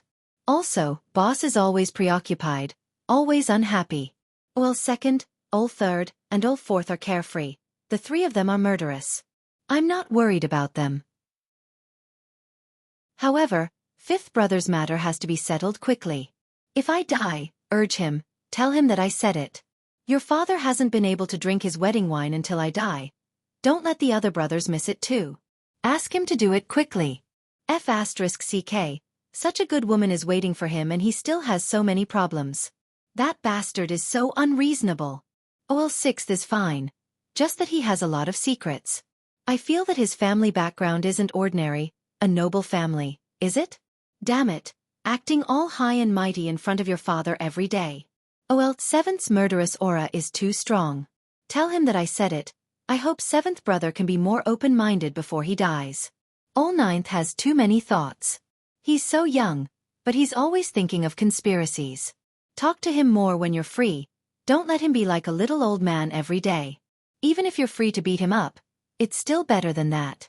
If I die, my words will definitely work. Do you believe me? Haha. Let's not talk about it anymore. I feel terrible. Haha.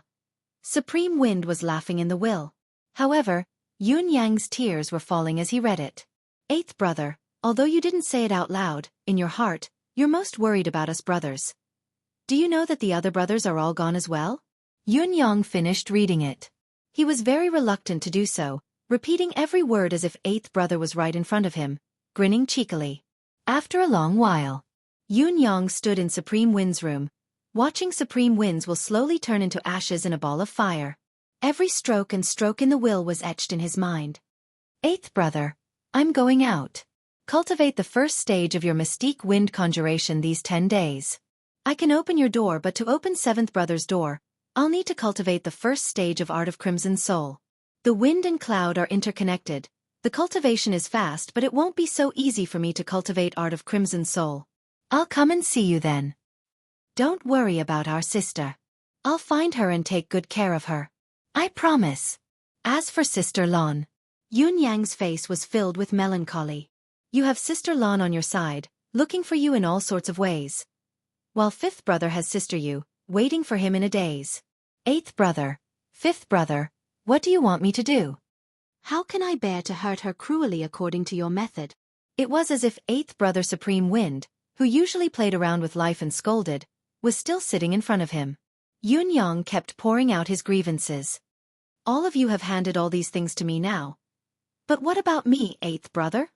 Yun Yang wailed in agony. How I wish it was all of you reading my will now. Yun Yang murmured, his handsome face almost twisted into a menacing expression. He mumbled for a long time. He sat for a long time as well. After a long while, he finally stood up. I'll go out first. I'll come back to see you after I've found my sister and sister-in-law. Remember to tell the brothers not to worry. Yun Yang said in a low voice. Oh, ninth is still here. Oh well, ninth can carry it even if the sky falls. Yun Yang bowed deeply at the 8 doors. Then, he turned and left in large strides. A cloud of fog floated in the sky above the residence of 9 Supremes. Below it, there were obviously more skeletons. Was it because there had been people coming to crack the residence of 9 Supremes in these 10 days? Good death. Yun Yang's gaze was cold. Humph. I'll strengthen the 9 Heavens domain. No matter how many people come, as long as they want to crack the 9 Heavens domain, they shall all die here. After some work, a cloud of fog floated out from the residence of 9 Supremes. The air was immediately filled with a deep sense of sorrow. The 2 veterans who were cleaning up were rather sentimental. Sigh, the 9 sirs. If the 9 sirs were still here in this battle, there's no reason for us to lose. Sigh. It's a pity that the 9 sirs aren't here after all. Yun Yang was stunned. Chapter 80.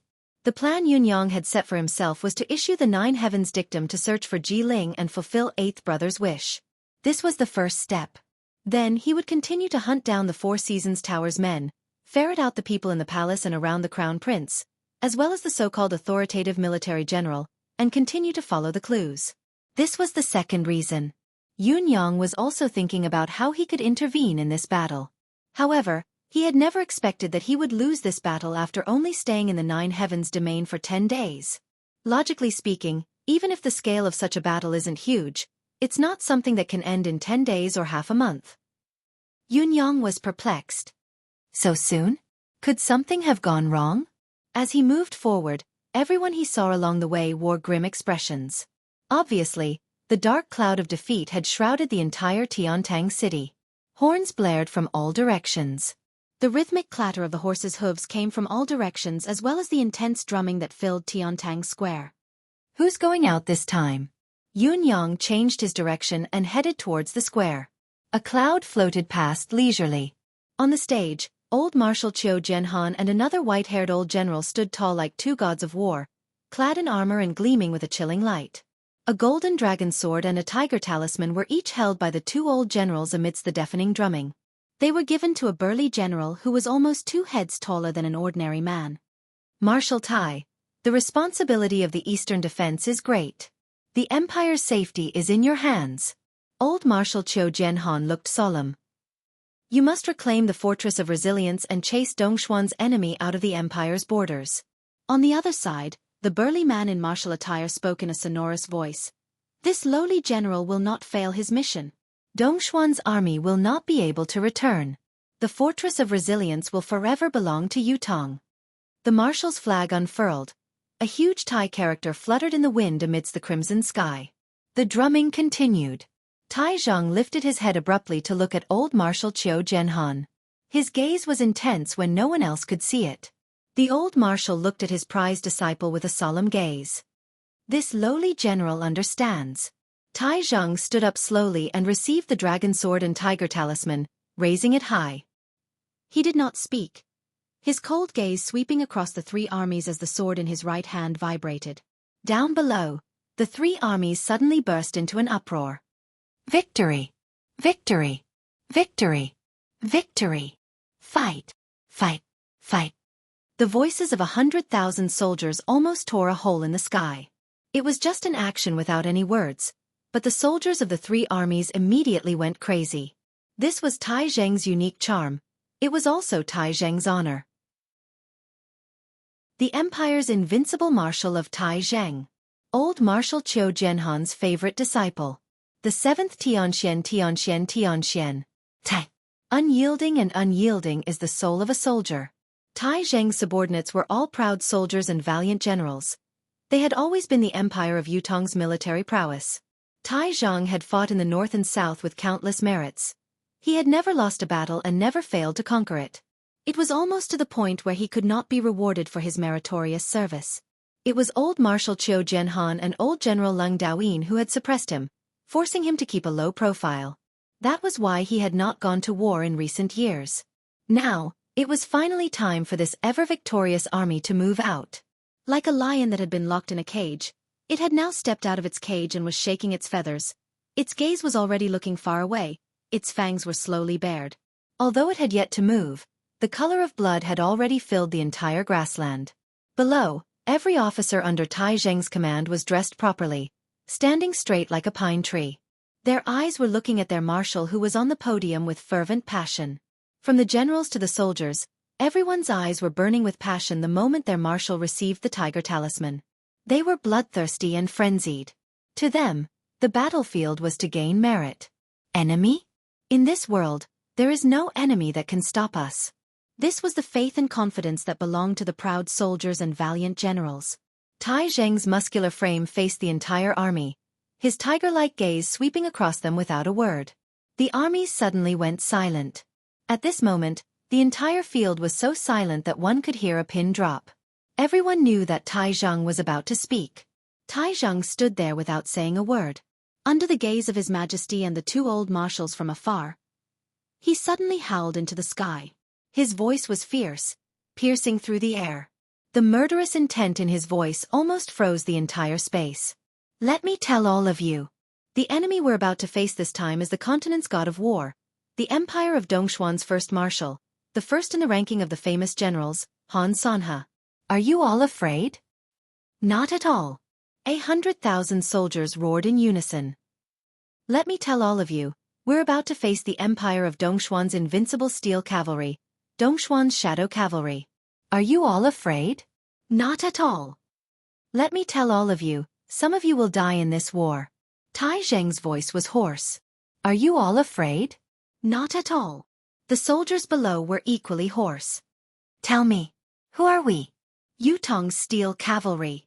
Yutong's steel cavalry is invincible. Yutong's steel cavalry is invincible. Tell me, have you ever been defeated in a war? Tai Zheng's voice was thunderous. We are invincible. Invincible. We are invincible. Invincible. Let us tell Han Sanhe who we are. Tai Zheng. Unyielding, the soul of the army is eternal. Good. Tai Zheng shouted. For Yutong. The 100,000 soldiers cheered together. For Yutong. For our families. For our families. For us. For us. For glory. For glory. Let us tell the invaders. Tai Zheng roared. Yutong is invincible. Invincible. Yutong is invincible.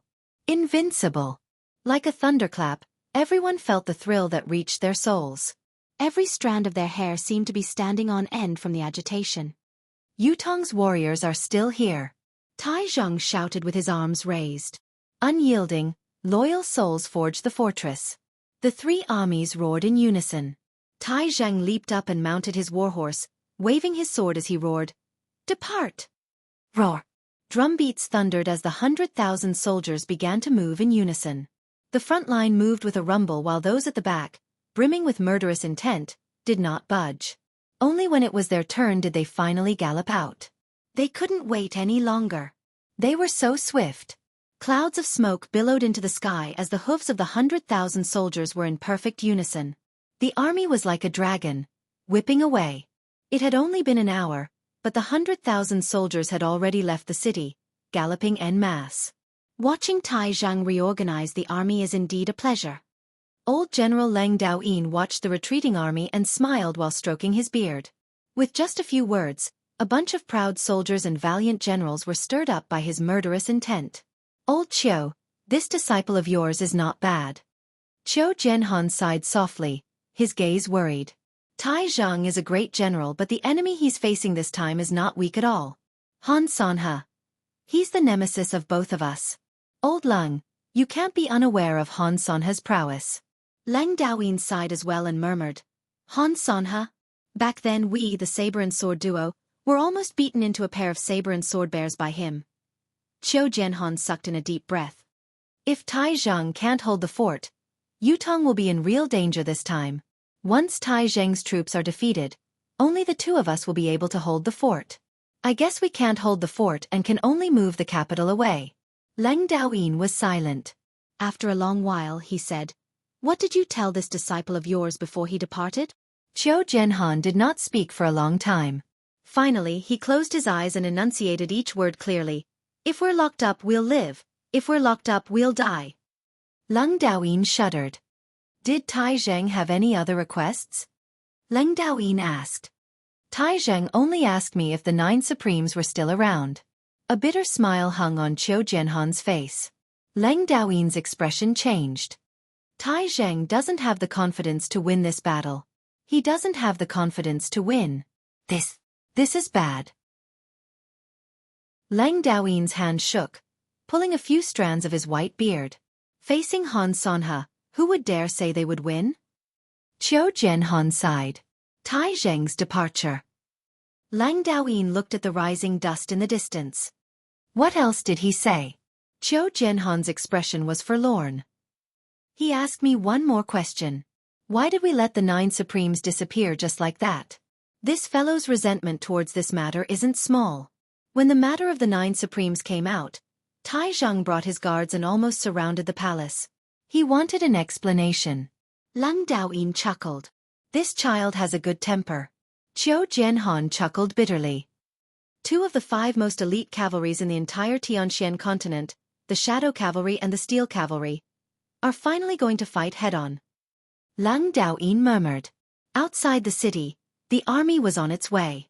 Tai Zheng's expression was steely, his muscular body unmoving on the horse's back like a silent mountain.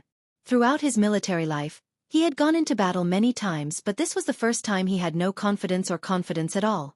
If we're locked up, we'll still be alive. If we're locked up, we'll die. Yutong's bureaucrats. Tai Zheng thought quietly in his heart. If we win this time and return, even if I give up all the merit I have, I'll still have to purge them. If we lose this time, we'll have to massacre them once. A warring kingdom in troubled times, the military's morale must not falter. Beside him, from the general to the soldiers, the 100,000 soldiers wore the same expression. Their faces were steely and expressionless, their gazes burning with murderous intent. What do I, Tai Zheng, fear? Tai Zheng laughed into the sky and said loudly, When we return from this battle, your father will treat all my brothers to wine. To my wedding wine. A loud boom resounded. The army erupted at once. We shall congratulate the marshal with unparalleled merit. A deputy general cheered with his arms raised. His face flushed with excitement. We shall congratulate the marshal with unparalleled merit. The 100,000 soldiers roared in unison. Ha ha ha. Tai Zheng's guffaw was filled with heroism. The army sped up, their voices sonorous and united as they sped away into the distance. We're the vanguard, faster. Do you still want to attend the marshal's wedding wine? Scouts. Send out another wave. 10 waves of scouts. I want all the information within the 600 miles ahead. Quick, quick, quick. Soaring Eagle Guards. Follow the scouts. Dark Night Group. Work with Soaring Eagle. Provide support in the dark. Blade Edge Guards. Prepare to meet the enemy. Sharpshooter bows ready. Shield Battalion, work with sharpshooter bows.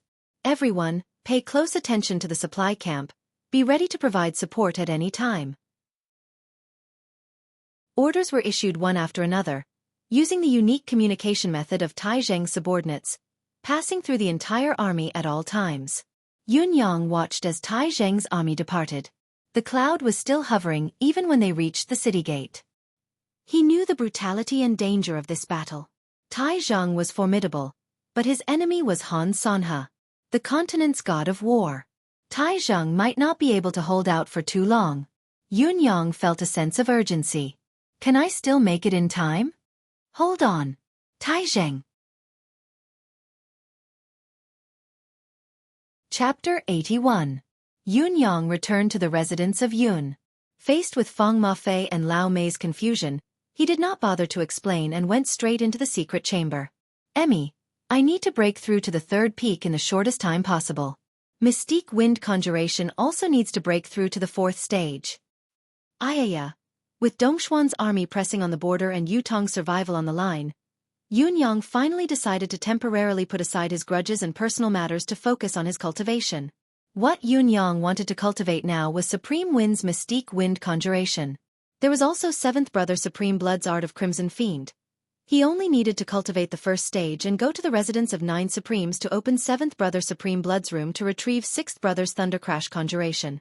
After cultivating the first stage, he would find 5th Brother's Fiery Charm and continue cultivating. The time was very short. However, Yun Yang had to do it. The only thing that could help the army now was the combination of wind and flame.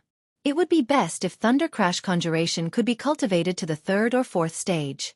However, Yun Yang guessed that he might not be able to do it even if he risked his life.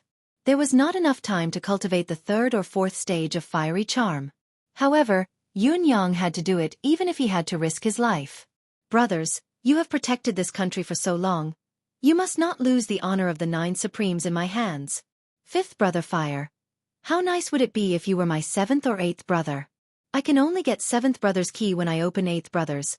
I can only get 6th Brother's key when I open 6th Brother's. I can only get your key when I open 6th Brother's. Yun Yang mumbled in his heart.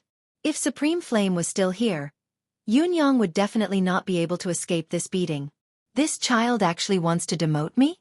Disappearing for 10 days out of the blue and coming back to cultivate in seclusion? Feng Mafei was puzzled. Is this something to be surprised about? Lao Mei rolled his eyes. Disappearing for 3 months out of the blue and coming back to cultivate in seclusion for 3 months. Have you seen this before? Feng Mafei was shocked. There's actually such a thing. Lao Mei rolled his eyes and said earnestly, Old Feng, there are so many strange things, abnormal things, unimaginable things, and crazy things happening to our young master. You've just arrived. You need to get used to it. Go, clean up the courtyard. Feng Mafei looked at Lao Mei's departing silhouette and scratched his head in confusion. In such a large marquise mansion, there's so much money to spend. Hiring a maid and a servant. Will it kill you? What a lunatic. Making me, a 7th celestial layer expert, sweep the yard. Tiantang City fell into silence as everyone waited for news from the front lines. Victory or defeat? News spread like snowflakes. On the 4th of June, the war at the Fortress of Resilience began. Dongxuan's soldiers crossed the border. On the 14th of June, the Fortress of Resilience fell. On the 15th of the 6th month, Tai Zheng's army struck. On the 21st day of the 6th month, Tai Zheng's vanguard entered the battlefield, sweeping everything in their path and forcing the enemy to retreat back to the Fortress of Resilience. The nation was in jubilation when the news spread. On the 23rd of the 6th month, Tai Zheng's army fought with all their might for 2 days to recapture the Fortress of Resilience and faced off against 2 enemy troops outside the fort. On the 3rd of the 7th month, Dongxian launched an all-out attack. Outside the Fortress of Resilience, the Shadow Cavalry was mobilized while Tai Zheng sent 20,000 Steel Cavalry to fight. The battle lasted until the 5th of the 6th month, when all 20,000 Steel Cavalry were killed. Of the 30,000 Dongxian Shadow Knights, less than 2,000 had survived. The whole country was in an uproar. On the 4th day of the 7th month, 200,000 Empire of Dongxian reinforcements arrived at the battlefield. The front line was in dire straits. On the 5th of the 7th month, Yutong sent out the last batch of reinforcements.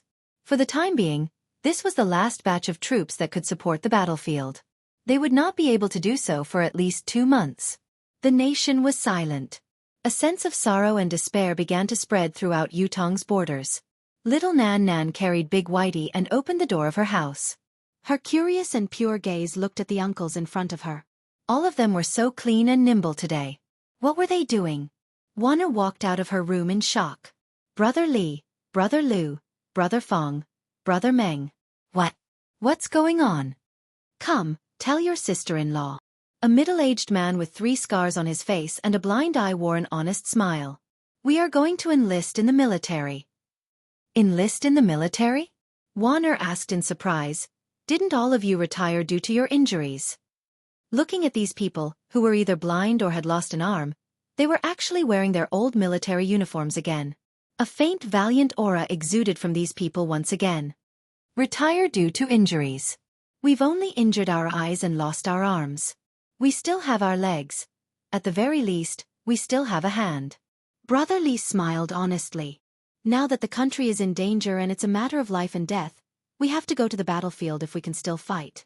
Otherwise, when Dong Xuan's army comes, it will be our humiliation. Although we've taken off our military uniforms, we're still soldiers.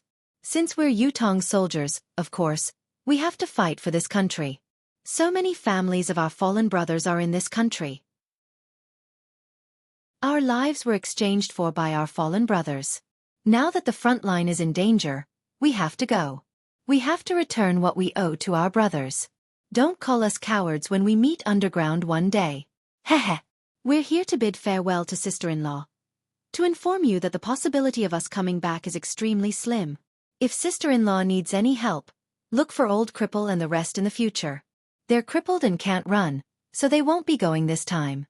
Another young man who had lost his left arm chuckled and said, There's one more thing that I'd like to ask sister-in-law for. You know, there aren't many in our family who can read. There's no one to teach our children. If sister-in-law has the time, teach them more, don't go down the wrong path. When they grow up, let them go to the battlefield and avenge us. Yes, Wan, please put in more effort in the future. The few of them bowed at the same time.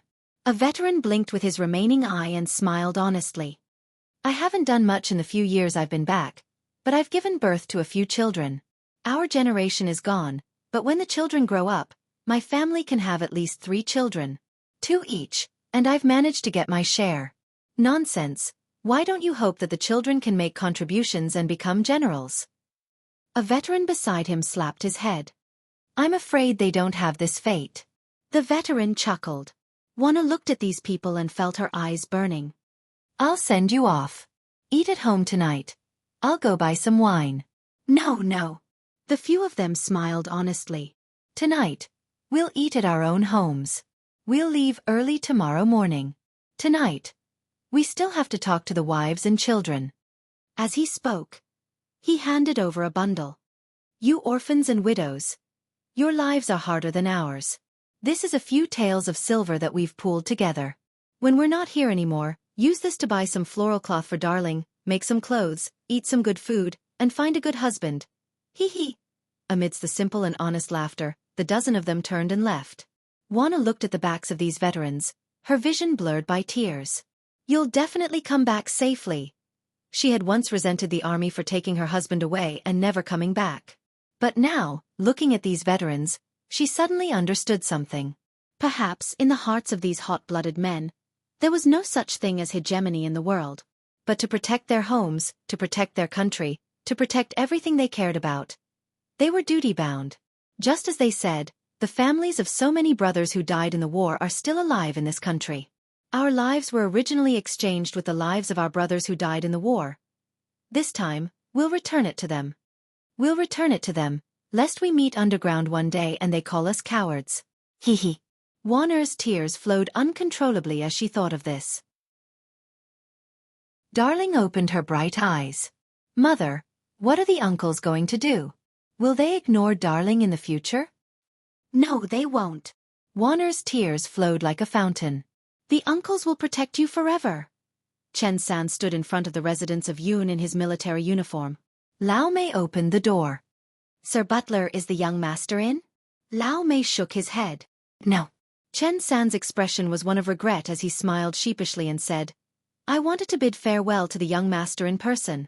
I'm afraid I won't be able to repay young master's kindness in this lifetime. Lao Mei frowned. What's wrong? I'm going to the battlefield. Chen San smiled sheepishly. Many brothers are going too. The front line is said to be very dangerous. After all, we've killed enemies and seen blood, there's nothing to be afraid of. We'll go again. Now that the 9 sirs are gone, Yutong is in danger. We still have our hands and legs, we can still fight. We're going. After that, he knelt down and kowtowed 3 times at the residence of Yun's door. Chen San will repay young master's kindness in my next life. He turned to leave. Lao Mei felt something choking in his throat. Chen San. Sir Butler, what are your orders? Lao Mei took out 2 gold ingots and stuffed them into Chen San's arms.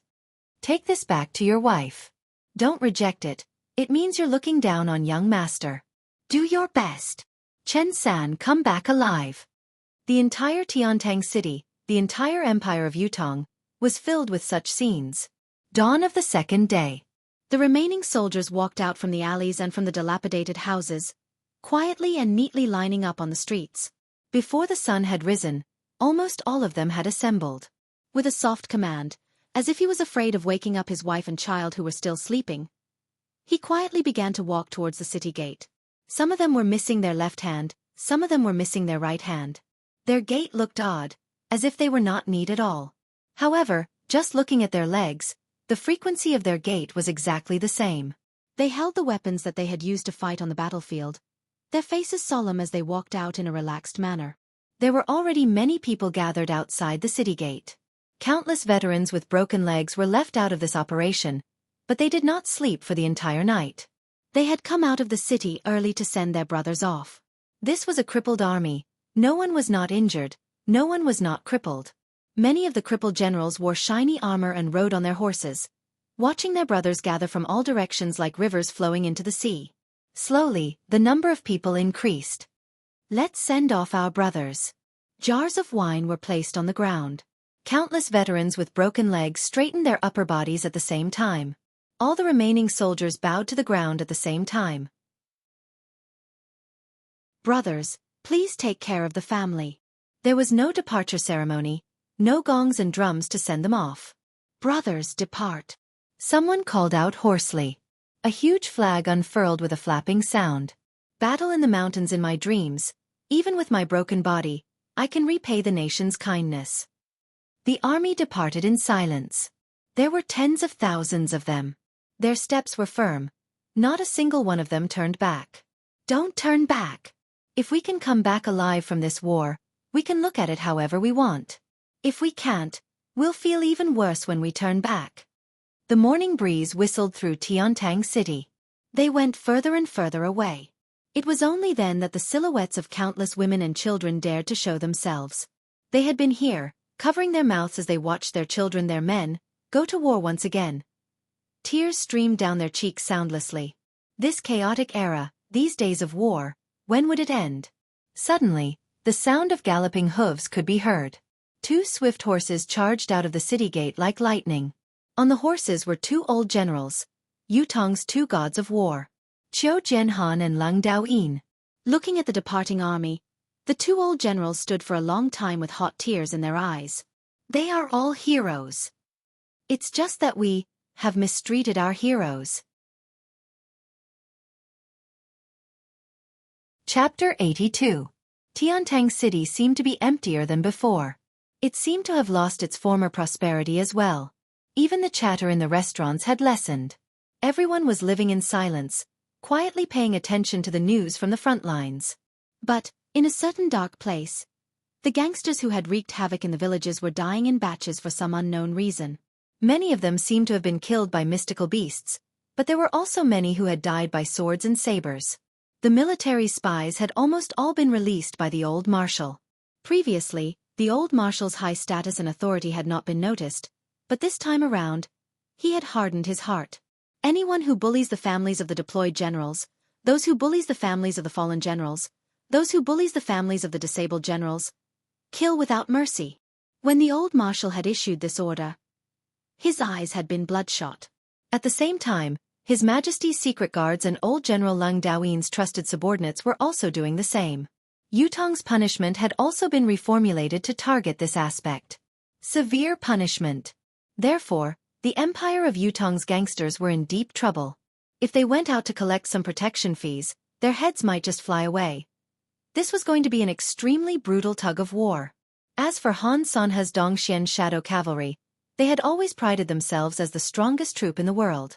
Encountering such a strong opponent as the Steel Cavalry, they would definitely retaliate fiercely. It was difficult to judge who would emerge victorious in this battle. Reinforcements were being deployed continuously, but all of the Empire's higher-ups knew that only Tai Zheng's 100,000-strong army could decide the outcome of the battle. That was the real, and also the strongest power that he could bring out at the current stage. If the 9 Supremes Lords were still here, countless Yutong citizens were thinking silently. If the 9 Supremes Lords were still here, Dongxuan's Shadow Cavalry would not have dared to let them out. Then, how could such a precarious situation happen? It had gradually become a trend in the Empire of Yutong. Whether it was restaurants, taverns, inns or shops, there was no one who did not sigh at the mention of this matter. If the 9 Supremes were still here, would the Shadow Cavalry dare come? If the 9 Supremes were still here, even Han Sanhe wouldn't dare make a move.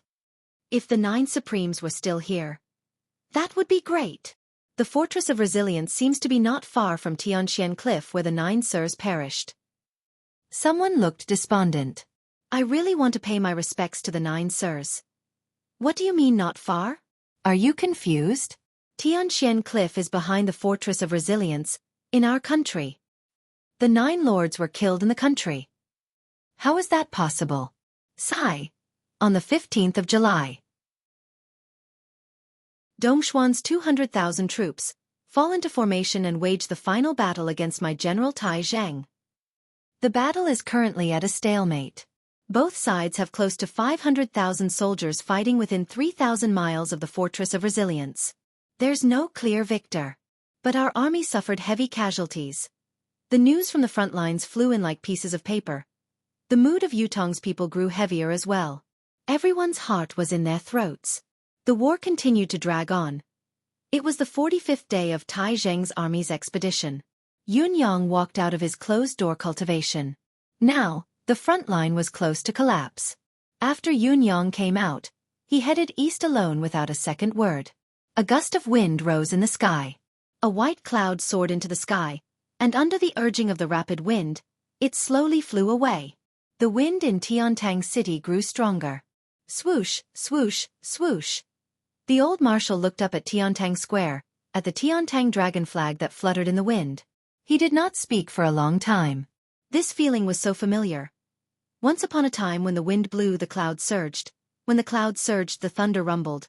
When the thunder rumbled, the earth dragon soared, the golden gleam shone, the waves rose, the wood shot into the sky, the fire blazed and blood filled the sky. Now, the wind was blowing again. It's a pity that the might of the 9 Supremes can hardly be seen again. The old marshal sighed with his arms behind his back, his expression bleak. In front of the Fortress of Resilience, the sounds of battle shook the heavens. As the two armies fought, the arrows above their heads were like a thunderstorm, almost never stopping. It was not hundreds or thousands of people, but tens of thousands or even hundreds of thousands of soldiers fighting. Swoosh! An arrow grazed past Tai Zheng's face. Tai Zheng's expression was stoic. His eyelids did not even blink. He stood at a high point, wearing a shiny golden cloak and holding a 25-feet-long spear. Beneath him was an extremely handsome Windseeker Crimson Flame Colt that was 5 feet long. He wore a golden helmet on his head and a long sword hung on his waist. He stood high up on his horse, looking at the battlefield coldly. As the marshal of the 3 armies, he knew that he should be in the marshal's tent. However, facing the frenzied attack of Han Sanhe's Dongxian troop, he could only stand here. He did not budge, dressed in the most eye-catching attire. He wanted all the soldiers who were fighting to see their marshal standing there like a majestic mountain as long as they turned their heads. He was still standing there. Even if the sky were to fall, their marshal would still be there. Tens of thousands of soldiers were fighting in front of the 2 armies. Right in front of them was an awe-inspiring cavalry. From the men to the horses, they were all black. Even in the battlefield that was filled with the sounds of battle, this troop was still as quiet as a block of ice on a high mountain. Even the horses were quiet. There was a formless, oppressive air about them. It was the calmness of those who had gone through life and death. They did not take the battle before them seriously at all. In their eyes, there was no life or death, victory or defeat, only massacre. There was a similar troop of cavalry in Yutong's army. Their attire almost identical. The only difference between the Shadow Cavalry and the Steel Cavalry was that the Shadow Cavalry wore black clothes, black armor, black horses, black helmets, and black robes. As for the Steel Cavalry, they only had a steel mask on top of the same attire. Only on this steel mask was there an emblem that could only be recognized by their own people. Both sides glared at each other. There was nothing else in their eyes. All the life and death on the battlefield did not matter to them at this moment. Tai Zhang stood proudly, his eyes brimming with murderous intent, his composure unwavering. He was like a reef in the midst of a raging storm, observing everything on the battlefield coldly as he calmly deployed his troops, maximizing the effect of each troop in his hands. Each time a new troop entered the battlefield, it was always at the enemy's weakest point. However, the enemy's immediate response often made him uncomfortable. Every one of his gestures was resolute and decisive, and his posture was filled with elegance and confidence. Each of the generals around him looked at him with reverence and fervor, executing his orders meticulously. They knew very well that not every troop could have such a marshal. Not every marshal could be so flawless. The marshal's calmness and steadiness were the reassurance of the troops. As long as such a marshal is here, we will not lose. Tai Zheng's expression was calm, but his heart was already frying. He knew that he could not hold on much longer. However, the enemy had yet to unleash his lethal attack. Han Sanhe had not made a move since the beginning. It was only the 3 generals under Tai Zheng's command who were engaged in battle. Even the 20,000 shadow cavalry in front of him was not Han Sanhe's lethal attack. He must have something else up his sleeve. But where was his next move? Tai Zheng's expression was calm, but his mind was racing. If the battle went on like this, it would only be a battle of attrition. However, he could not afford to do so. Tai Zheng knew very well that all of his reinforcements had arrived. The nation would not give him any more support from now on. In spite of this, the enemy's reinforcements were endless. Behind him was the Fortress of Resilience. If the Fortress of Resilience had never been breached and he defended the fort, he was confident that he could repel Han Sanhe outside the fort even if he attacked with the entire nation's strength.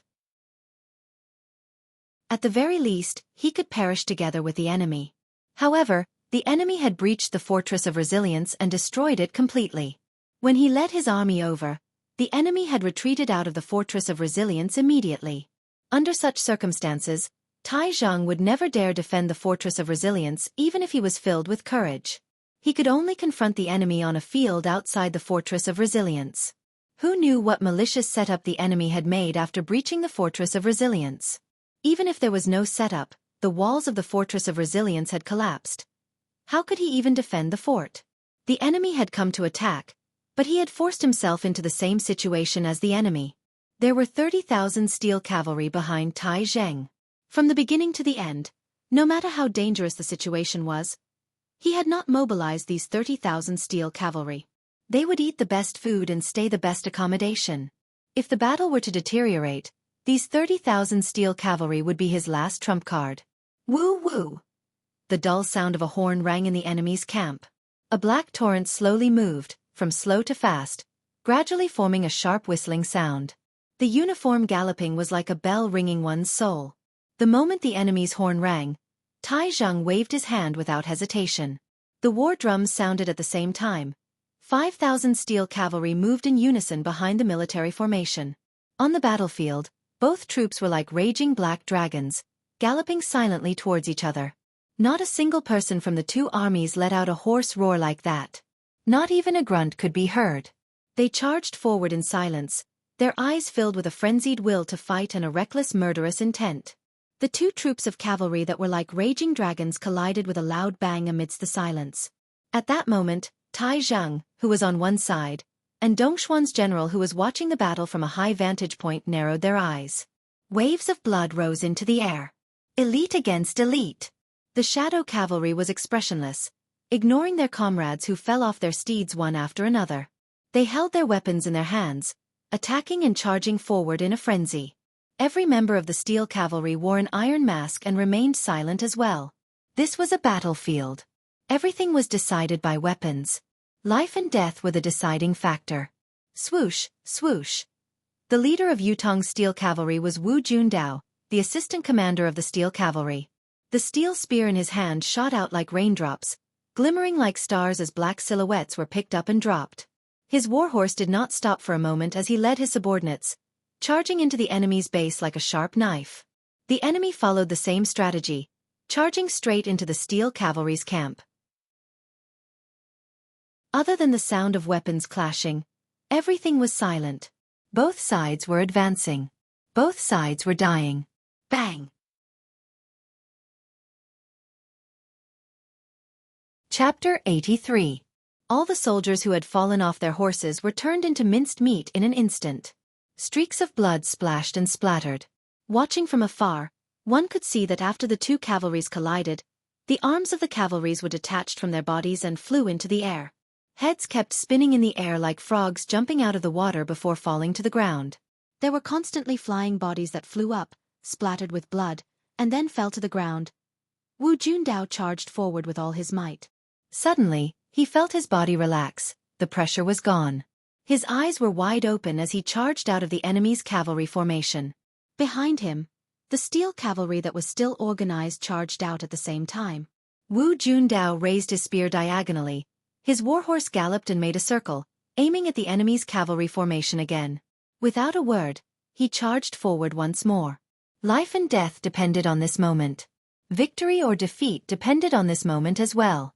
High above, Tai Zheng raised his arm abruptly and hollered, "Yutong's steel cavalry." His voice was like rumbling thunder that swept across the battlefield. Hundreds of thousands of soldiers roared at the same time, unrivaled in the world. This was the first time the steel cavalry had made a sound since the battle began. It was under their marshal's lead. Drumbeats reverberated from the enemy's formation at the same time. A cruel smile hung on Tai Zheng's face. He was just a tad faster. The marshal's deafening roar was undoubtedly a boost to the soldiers' morale. Yutong's steel cavalry went into a frenzy as they roared at the same time. Yutong's steel cavalry, unrivaled in the world. They charged towards Dongshuan's shadow cavalry. In the enemy's camp, the general who was commanding the troops wore a grim expression, sweat dripping from the tip of his nose. A lean elder stood with his arms behind his back as he watched the battlefield and said faintly, "The shadow cavalry has lost this battle. Sound the gongs to retreat." "Marshal." The general was indignant. "A defeat is a defeat." The lean elder said coldly, "Sound the gongs to retreat." Yes. The enemy's formation was retreating, but the two cavalries that were entangled did not separate so easily. They were still biting and killing each other as they broke through the enemy's formation and returned to their own. The ground was littered with bloodied corpses. "Do you know why you lost?" The old man's eyes were filled with wisdom. "I was too slow." The general lowered his head in shame. "Not bad." The scrawny elder was Dongshuan's god of war, Han Sanha. "Our shadow cavalry is basically the same as the enemy's steel cavalry, the most elite combat force. Both sides will suffer and perish together. However, your command failed. In this battle, our side had sent out 5,000 cavalrymen, while the other side had also sent out 5,000. The other side had returned with 3,000 to 4,000 men, but the number of our brothers who returned was at least 500 less than the other side. Why is that?" When they broke through the formation and regrouped, Tai Zheng seized the opportunity. His roar spurred the army to cheer. This was the morale. At that point in time, the cavalries of both sides are already like arrows at the end of their flight. The only thing that can support them is their morale. The side with the highest morale would win. On the other hand, the enemy made the first move. Their cavalry's morale soared, and we were a step behind, so our morale was suppressed. In the first wave, the number of casualties on both sides was similar. The hundreds of casualties on our side only happened after the second wave of morale was suppressed. "You're not Tai Zheng's opponent." The scrawny elder said faintly, "There's another reason for your defeat." Tai Zheng was always standing there. His soldiers could see him. As for you, your soldiers couldn't see you.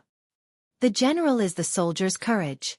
The general's courage is the soul of an army. Therefore, your defeat in this battle is well-deserved. Han Sanhe sighed softly. Tai Zheng is indeed a generational talent. The general beside him was already ashamed. After this battle, the shadow cavalry can't enter the battlefield for a short period of time. Their morale has been suppressed. We have to find a chance to turn the tables before we can continue fighting. Otherwise, when we face the steel cavalry again, the enemy's psychological advantage is already formed. It's bound to be a great defeat. For 45 consecutive days, the three of you have taken turns to fight Tai Zheng. Out of the three of you, half of you have lost. Han Sanhe narrowed his eyes slightly as he looked at the battlefield. It looks like this old man will have to fight personally. This lowly general is ashamed. I'm willing to lead the army. This isn't military law. This battle is meant to train the soldiers. Han Sanhe said coldly.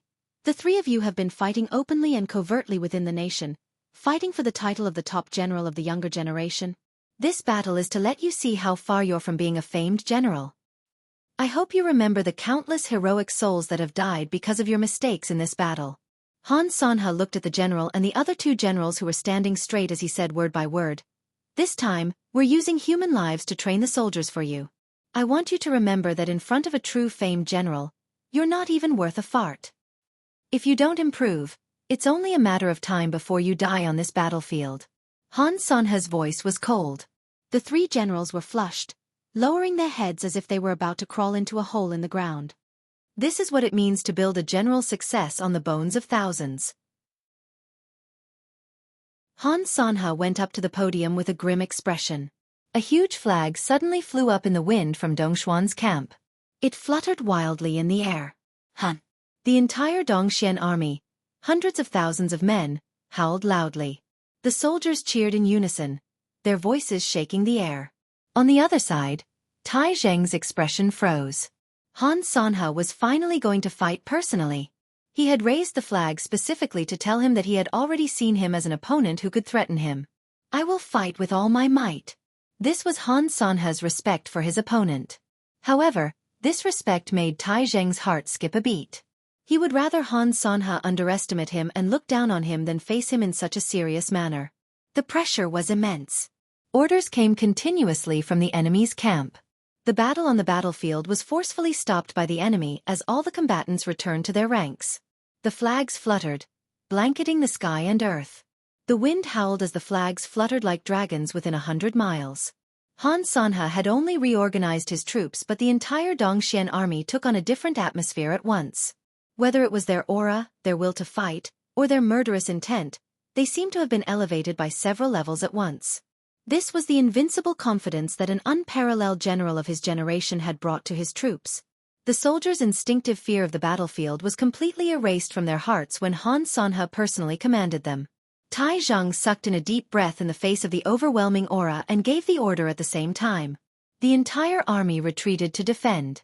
Although he knew that such a decision would put him at a disadvantage, Tai Zheng could only do so in the face of such an overwhelming aura. If they were to fight now, their defeat would be certain. The enemy's aura was blazing. It was only an appearance without any order to attack, but it had already forced Tai Zheng to change his formation, to switch from offense to defense. There was no pride on Han Sanhe's face, only calmly and methodically issuing his orders. Countless troops began to move from all directions, attacking Yutong's Yutong troop in a chaotic but orderly manner. They came and went, advancing and retreating, coming from the east and west, fighting from the north and south. Tai Zheng utilized his brain's calculation ability to its maximum, countering every move that came his way and fighting back. Arrows. Time passed by slowly. Although Tai Zheng was still as calm as ever, he was already powerless. For 3 consecutive days, Han Sanhe had been attacking continuously, using all sorts of methods from all directions. Sneak attacks, ambushes, fire attacks. It was a comprehensive collection of tactics. Nibbling tactics. This was the nibbling tactics that Han Sanhe had used to strike fear into the hearts of the famed generals of various countries. Nibbling away at your men bit by bit. No matter how you defended, I had my ways to bite you bit by bit. Tai Zheng's troops were forced to retreat again and again. However, after 3 days, he realized that the enemy had already completed half of the encirclement. Furthermore, all of the formidable military force was laid out in front of him. This was obviously the stance of a pursuit. Facing such a situation, all that was left was a head-on battle. In spite of this, Tai Zheng had no confidence in winning a head-on battle. If he lost, he could only retreat. However, once he did so, the 50,000 shadow cavalry that had not moved would come crashing in like a tsunami. By then, if he insisted on fleeing, Han Sanhe might take advantage of the situation and pursue him all the way to Tiantang City. The continent's god of war lives up to his reputation. Tai Zheng sighed deeply. His heart was helpless. Unknowingly, he had not even noticed how the enemy had set up the ambush, but the catastrophe had come so suddenly. There was nothing left out in all directions. Marshal! The soldier who was in charge of the lookout cried out in terror from the top of the mountain. What is it? Why are you panicking? Tai Zheng was furious. However, he was stunned as well. Behind him, a troop of cavalry had appeared out of nowhere. There were at least tens of thousands of people in the crowd. The Dongxian Steel Cavalry. Since when had they come to his back? Tai Zheng was utterly disheartened as he turned to look at the enemy's formation. Han Sanhe still did not show himself, but Tai Zheng knew that he was doomed. Han Sanhe's relentless attacks these few days were actually for this hidden pawn.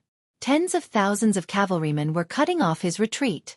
While he was busy dealing with the enemy's simultaneous attacks from dozens of sides, this troop of cavalry had actually circled behind him. There was no way forward and no way back. Han Sanhe was obviously trying to strangle the empire of Yutong's military force. Now, the enemy was attacking from all sides and the tempo was picking up. It was obvious that the enemy's final attack was about to begin. Once the final attack began, it would be a thunderous one.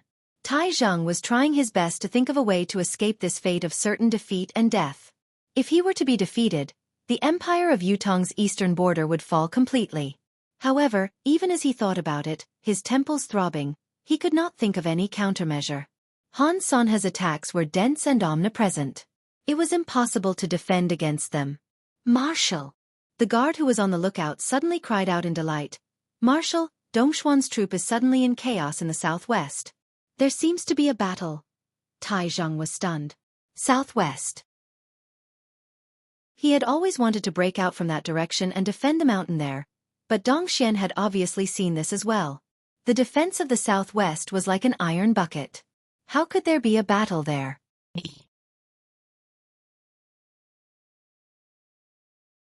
Chapter 84. Tai Zheng turned to take a look. Thick smoke billowed into the sky. The sounds of battle could be heard clearly from dozens of miles away. It sounded like a large-scale battle was taking place. Tai Zheng could only feel his heart thumping in his chest, his lips slightly parched. Give the order, signal the flag. Ask what's going on. However, before they could do anything, there were already 9 plumes of thick smoke billowing into the sky. There was no fire, no smoke. Our men. Tai Zheng felt like his heart was about to leap out of his chest. Where did this reinforcement come from? Dongxuan's Han Sanhe had noticed the commotion in the southwest as well. With a command, 10,000 cavalrymen charged over like an arrow. Charge! Tai Zheng was decisive. This was their only chance, their only way out of this predicament. Gather there to Tianxian Cliff. Now, even if there were reinforcements, their defeat was already set in stone. What he could do was to build a new line of defense at Tianxian Cliff, using the terrain and the mountains to hold out for as long as he could. The great battle broke out without any warning at this moment.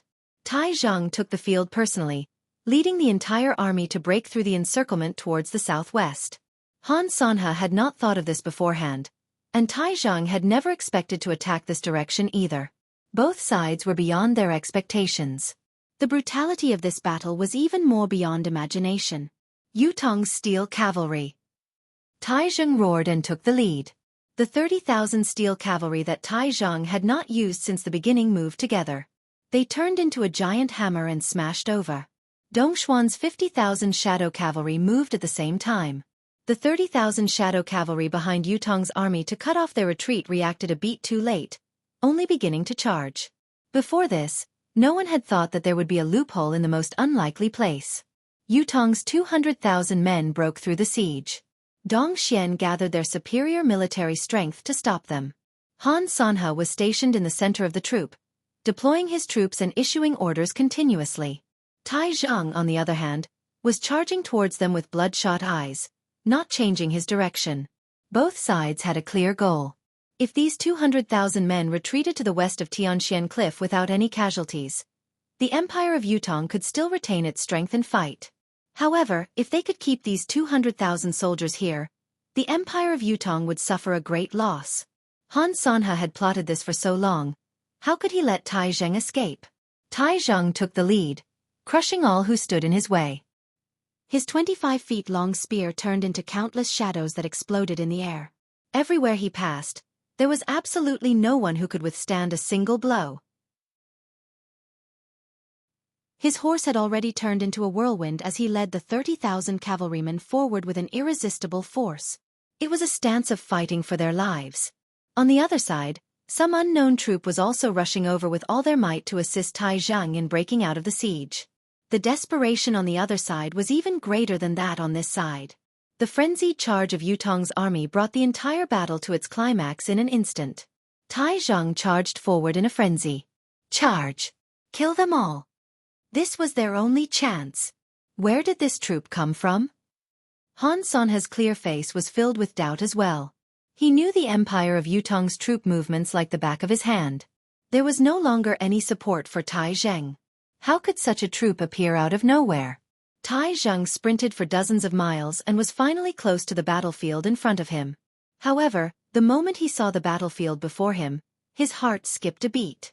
His eyes were rimmed red as hot tears rolled down his cheeks. Kill them all! Regroup with the brothers. On the other side was a group of crippled soldiers wearing old military uniforms and armors. Whether it was the commanding officer or the soldiers, they were either blinded in one eye or had a broken arm. They were shouting in unison, fighting ferociously as they charged forward. Yutong is undefeated. Yutong is unrivaled. I am Yutong's man. I shall die fighting for the country. Save Marshal Tai. Brothers, it's time to fight for our lives. The crippled soldiers charged forward in a frenzy. They did not evade at all, exchanging their lives for their own. You slash me, I'll slash you back. I'm already crippled, I can't fight you. All I can do is fight for my life. An old soldier charged forward with a guffaw. Two Dongxian soldiers slashed at him with their sabers. The old soldier did not evade. Instead, his eyes widened as he roared, "Men are not here to fight. Men are here to fight for our lives." He welcomed the two sabers with his neck and chest while the sabers in his hands slashed down ferociously. Blood sprayed into the sky as three heads fell together. Another crippled soldier who was blinded in one eye jumped down from the high ground to face the sharp sabers and spears, pouncing forward. His body was pierced, but his saber had also chopped off a Dongxian soldier's head in a frenzy. "Marshal Tai, over here!" The crippled soldiers roared as they charged forward with their lives on the line. "Our lives aren't worth anything anymore. We're just waiting for our deaths at the back." A crippled general cried out, "Marshal Tai, the Empire of Yutong can't do without you. We have no regrets dying in front of the 9 Supremes Lords Tianshan Cliff. We have no regrets following the 9 Supremes Lords." Tai Zheng's tears of blood flowed. "Kill them all! Kill them all! Don't let our brothers die in vain!" he hollered madly. Right before the valley, he suddenly leaped down from his horse's back, charging towards the enemy's formation like a mad tiger. His spear rained down in a circular arc that gleamed coldly. Hundreds of Dongxian soldiers were killed with a single thrust of his spear. The gap had been opened. "Charge! I'll cover the retreat." Yutong's steel cavalry surged out from the gap. Tai Zhang had gone mad. When he saw the crippled soldiers, he had completely lost his rationality. These old brothers were using their lives to pave the way for the army. They did not have a unified commander. Although their numbers were considerable, they lacked coordination. They could only use such a barbaric and cruel method to realize their value in battle. "How can I, Tai Zhang, use my old brothers' lives to exchange for my own? I'll open this gap with all of you," Tai Zhang roared. When the 25-feet-long spear was swung, Not a single drop of water could enter within 100 feet radius. Since the marshal was covering the retreat, Yutong's troops knew that the opportunity could not be missed, galloping in along the path. When each of the generals saw their troops charging over, they returned immediately without exception to accompany Tai Zhang and cover the army's retreat. I'll be the general. I'll fight to the death for my brothers. I'll be the general. I can't just use my brothers' lives to accumulate merit. I'll be the general. There were more and more Yutong generals following Tai Zhang, all of them looking stern as they killed in a frenzy. They were like a steel wall that blocked Dongxuan's pursuit. In the enemy's formation, a cold voice rang out. Shadow cavalry! Charge over and crush them all! The enemies who were fighting all around suddenly split into two sides with a swoosh. Behind them, countless valiant black knights were like demons bursting out of the darkness. With the pressure of a mountain, they charged over ferociously. Tai Zheng's gaze was resolute. Marshal. Hundreds of soldiers charged towards the shadow cavalry in a frenzy. Go. Fire your arrows. With a command from the other side, the sky suddenly darkened. At this moment, hundreds of thousands of sharp arrows completely covered the sky. Go. The remaining soldiers in the valley charged out at the same time, charging towards the shadow cavalry and the arrows that blotted out the sky. Tai Zheng, if you don't go, our brothers won't be able to rest in peace. Heart-wrenching roars rang out. Tai Zheng's entire body was dyed red with blood. He howled in despair as the two assistant generals pulled him back with all their might. Marshal, go quickly. We still have a chance after we cross Tianxian Cliff. Tai Zheng's eyes were bulging so hard that they were about to tear, blood flowing out. His tears were mixed with the fresh blood as he finally roared, Go! Go! The shrill roar was like the howl of a wounded beast in the wilderness. Han Sanha! Tai Zheng's voice rang through the land. If I, Tai Zheng, don't die, I will kill you. I will kill you. Ah! The army had retreated into the valley.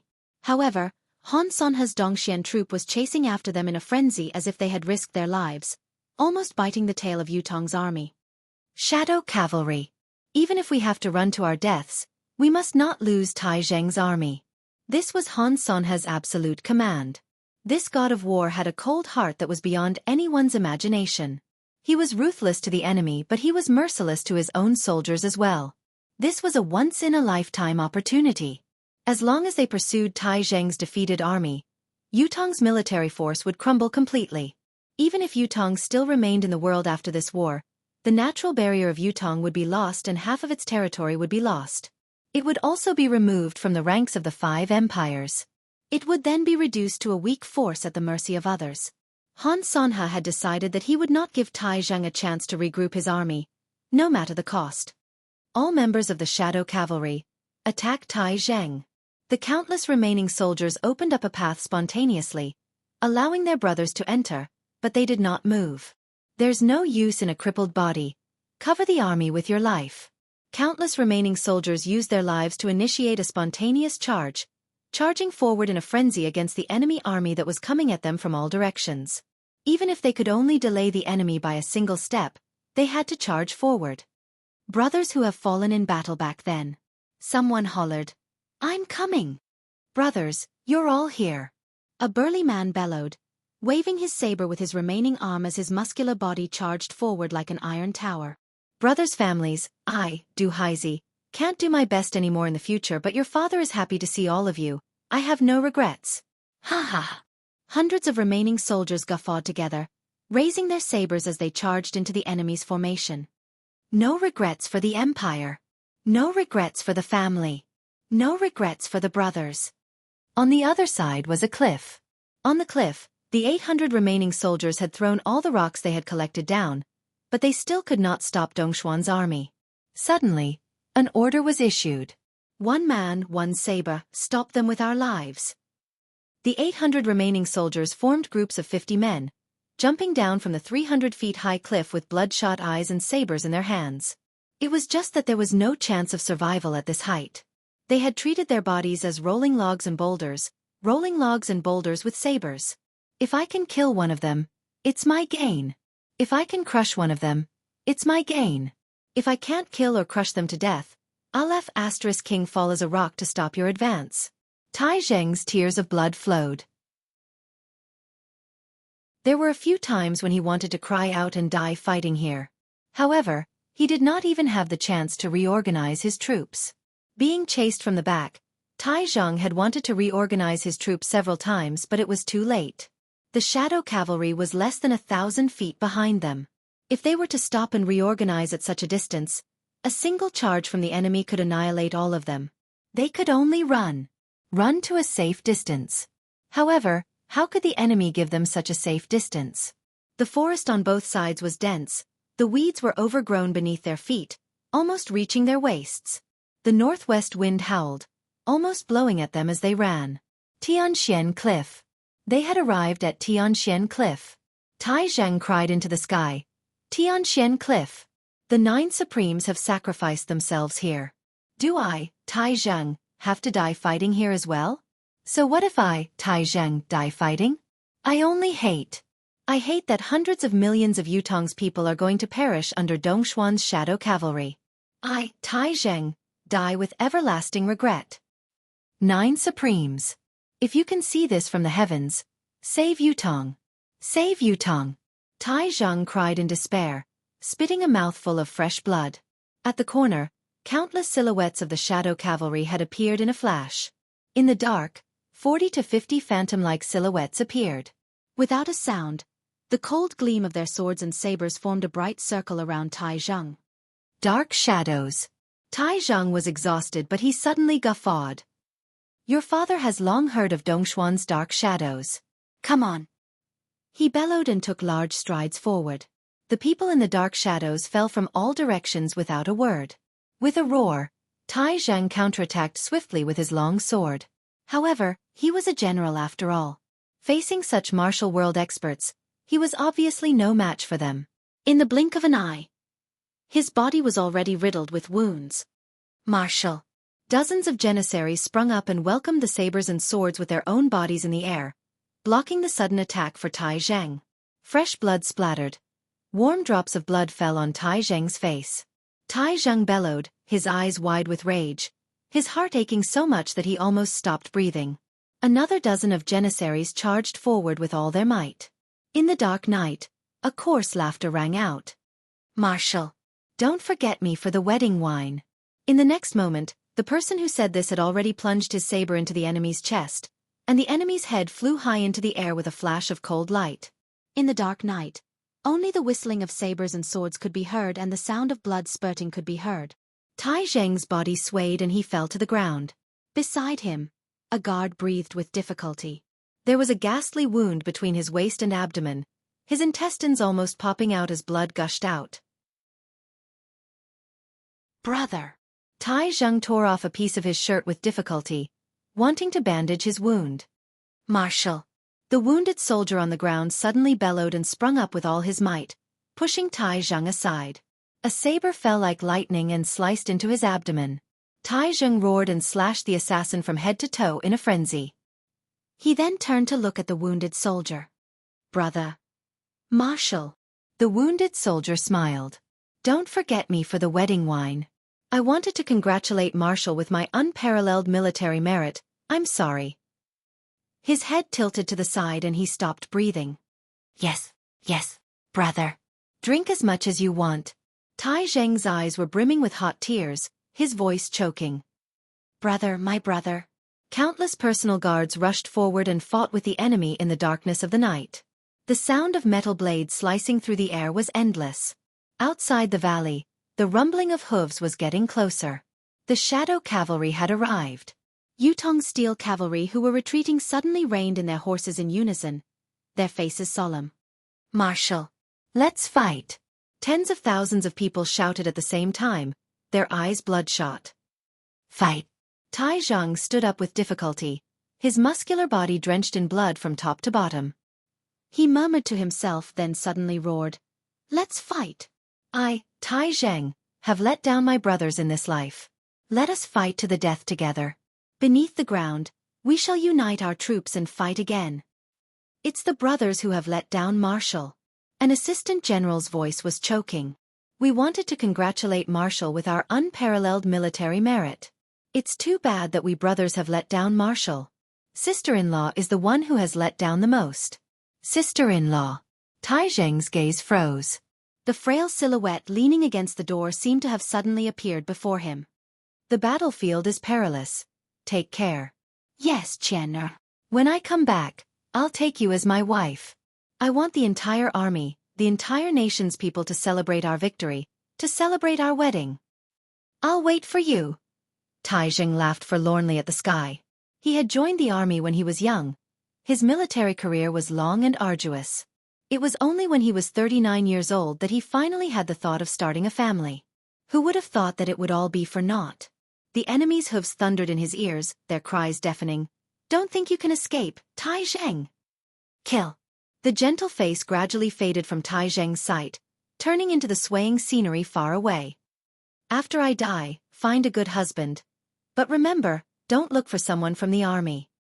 He turned around, his face had already become cold and hard. His spear propped on the ground, like a towering mountain, he shouted, "Fight! Fight!" The soldiers of the army roared in unison, their eyes filled with blood. Prepare to recoup your losses. Brothers, prepare yourselves. Tai Zheng laughed, still as heroic as ever. In his eyes, the gentle silhouette had finally turned into smoke and dissipated. What was left was a steely, murderous courting death. 500 feet away, a troop of Dongshuan's shadow cavalry had appeared, the gleam of their sabers and spears gleaming coldly in the night. All of you! Tai Zheng hollered, his voice shaking the air. Yes! Tens of thousands of troops shouted in unison. Just as Tai Zheng was about to give the order, his spear pointed forward and a battle to the death was about to leave his mouth. He stopped abruptly, his entire body stiffening. This was because it was at this very moment. Suddenly, a gust of wind blew down from Tianxian Cliff. Whoosh, whoosh, whoosh. The northwest wind that had been raging suddenly changed its direction. It blew in the opposite direction. The howling of the wind grew louder and louder. The shrill sound of the wind turned into the howl of the devil. The trees of the entire forest bent in unison, sweeping towards the shadow cavalry. Tianxian Cliff's unique terrain had actually turned into a lethal trap. A lethal trap for Dongxian. Tai Zheng's heart skipped a beat. So did all the Yutong soldiers. The scene was so familiar. Could it be? Could it be?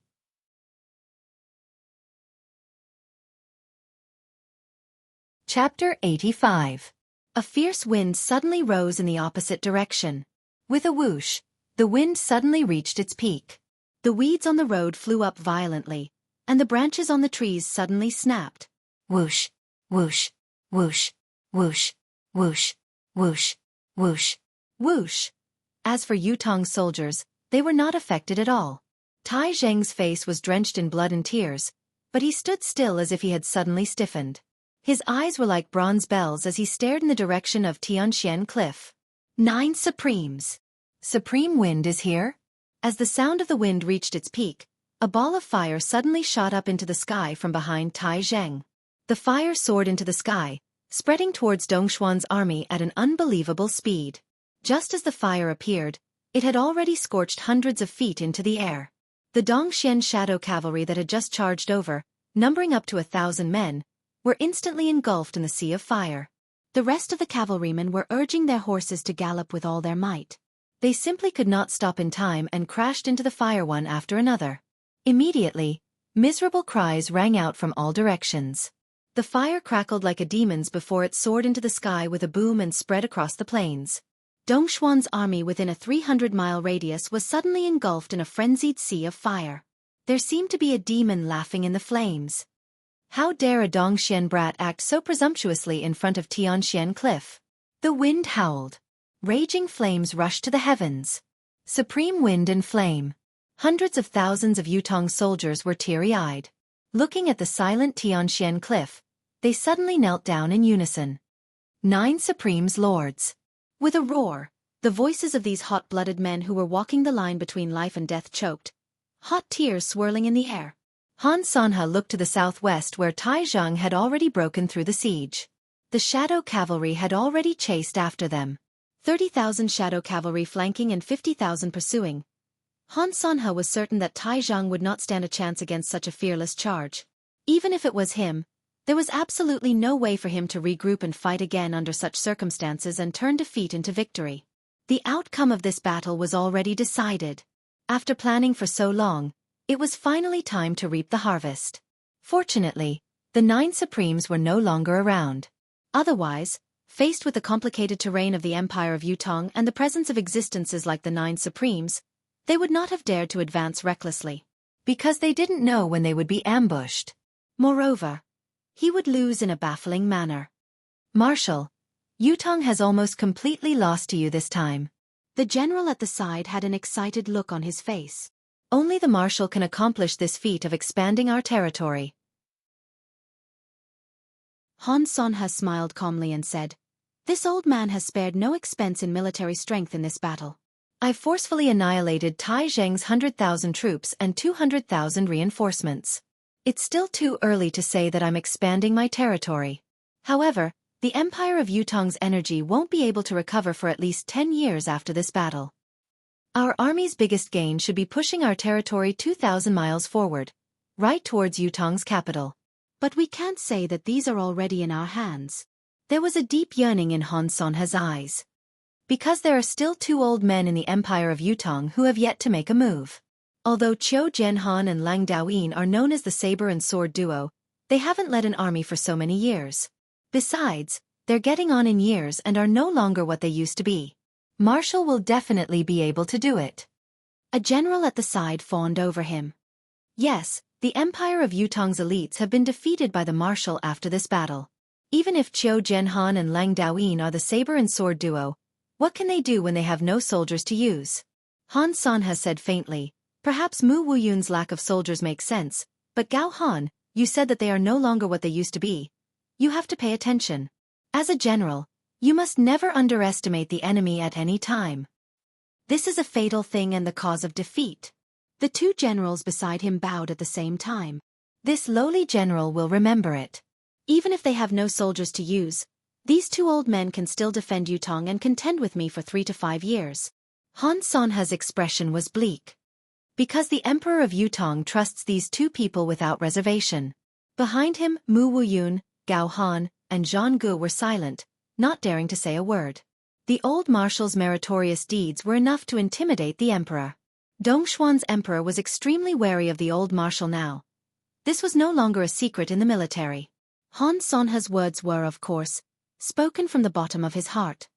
After this battle, Dongshuan's unshakable foundation can be established. Han Sanha said bleakly, "Yutong can be crippled, can be weak, but it cannot be destroyed. It's like a ferocious tiger. We only need to knock out its claws and teeth. That will be enough." If the empire were to be annihilated, Dongxian would immediately become a public enemy. Han Sanha stood with his arms behind his back, looking at the deafening battle cries from afar as he uttered word by word. "We would fall into the same situation as Yutong, surrounded by enemies from all sides. Marshal is wise. If Yutong were to be annihilated, we might not be able to hold on as long as Yutong." Han Sanha sighed. Yutong has 3 famed marshals after all. That's why they can hold on for so long. Yutong alone has 3 of the top 10 famed generals in the continent. However, Tai Zheng and his trusted generals must die. There was respect in Han Sanha's eyes as he said slowly, "In the last battle, Tai Zheng has brought up the rear personally, and all the generals have stayed behind to bring up the rear for the army. He has won over Yutong's military heart. With time, he will become the true soul of the army." After this battle, Tai Zheng will rise to the same position as Qiu Jianhan and Lang Daoyin in Yutong's military, perhaps even higher. Besides, Tai Zheng is young and strong. That's the scariest thing. Therefore, no one can die in this battle, but Tai Zheng must. Otherwise, he'll be a huge threat to us. Han Sanha's evaluation of Tai Zheng had gone up 3 notches after this battle. The southwest wind howled. The 3 generals felt that Han Sanha's lean silhouette was like a celestial being at this moment. He could summon clouds and rain with a flip of his hand. It was at this moment that the wind seemed to have stopped. Han Sanha frowned and asked faintly, "Why has the wind stopped?" Han Sanha frowned and asked faintly, "Why did the wind stop?" The 3 generals looked at each other, not knowing what was going on. This old man observed the sky at night. The southwest wind has been blowing strongly for the past few days. It's the best time to pursue and attack. Our army is going with the wind, so it's the right time. Why did the wind stop? While he was speaking, suddenly, the wind blew again, and he felt a sharp pain in his face. The wind changed direction. Han Sanha's expression changed. The world knows about the death of the 9 Supremes. But Supreme Wind isn't here. Why did the wind suddenly change direction? Han Sanha's eyes were filled with uncertainty. Just as Zhang Xian was about to speak, the wind had already grown stronger and stronger. The wind was so strong that people could barely stand. There's definitely something fishy about this. Han Sanha frowned deeply. Send the order. Ask the pursuing army to slow down. This decision was extremely difficult to make. This was because if they followed up with the attack, they could completely annihilate Tai Zheng. However, if he gave up and slowed down, it would give Tai Zheng a chance to catch his breath. This caused another variable to appear in this battle. Marshal, please reconsider. Zhang Ge said, the death of the 9 Supremes is undeniable. The change in the wind's direction is only due to the might of heaven and earth. The enemy has already been defeated, it's impossible. Han Sanha felt a sense of dread growing within him as he said decisively, as long as there's something fishy on the battlefield, there must be a reason. Send the order immediately. The horn rang. However, just as the horn rang, Han Sanha's expression changed drastically. Because up ahead, thick smoke suddenly soared into the sky, and raging flames surged. In the blink of an eye, the towering inferno had burned through hundreds of miles of forest. It had only been a blink of an eye, but the intensity of the fire had doubled. The next step was an earth-shattering blaze that soared into the sky. Supreme wind and flame. Han Sanha's expression changed. Retreat at once. However, it was too late. All the soldiers who had entered the canyon were engulfed in the inferno. The inferno was like a living fire dragon, charging out of the canyon and engulfing the tens of thousands of men nearby. Toppling mountains and overturning seas, it continued to spread at an extremely fast speed. Tianshan Cliff's unique terrain, the forest of towering trees, had turned into a merciless sea of fire that devoured human lives at the end of summer and the beginning of autumn. How could this be? Disbelief colored Han Sanha's eyes. The 9 Supremes were dead. The news was so accurate that some of his men had even witnessed the deaths of the 9 Supremes with their own eyes. They had personally participated in the deaths of the 9 Supremes. How could they still be here? Hundreds of miles away, the heat wave from the fire was still searing to his cheeks.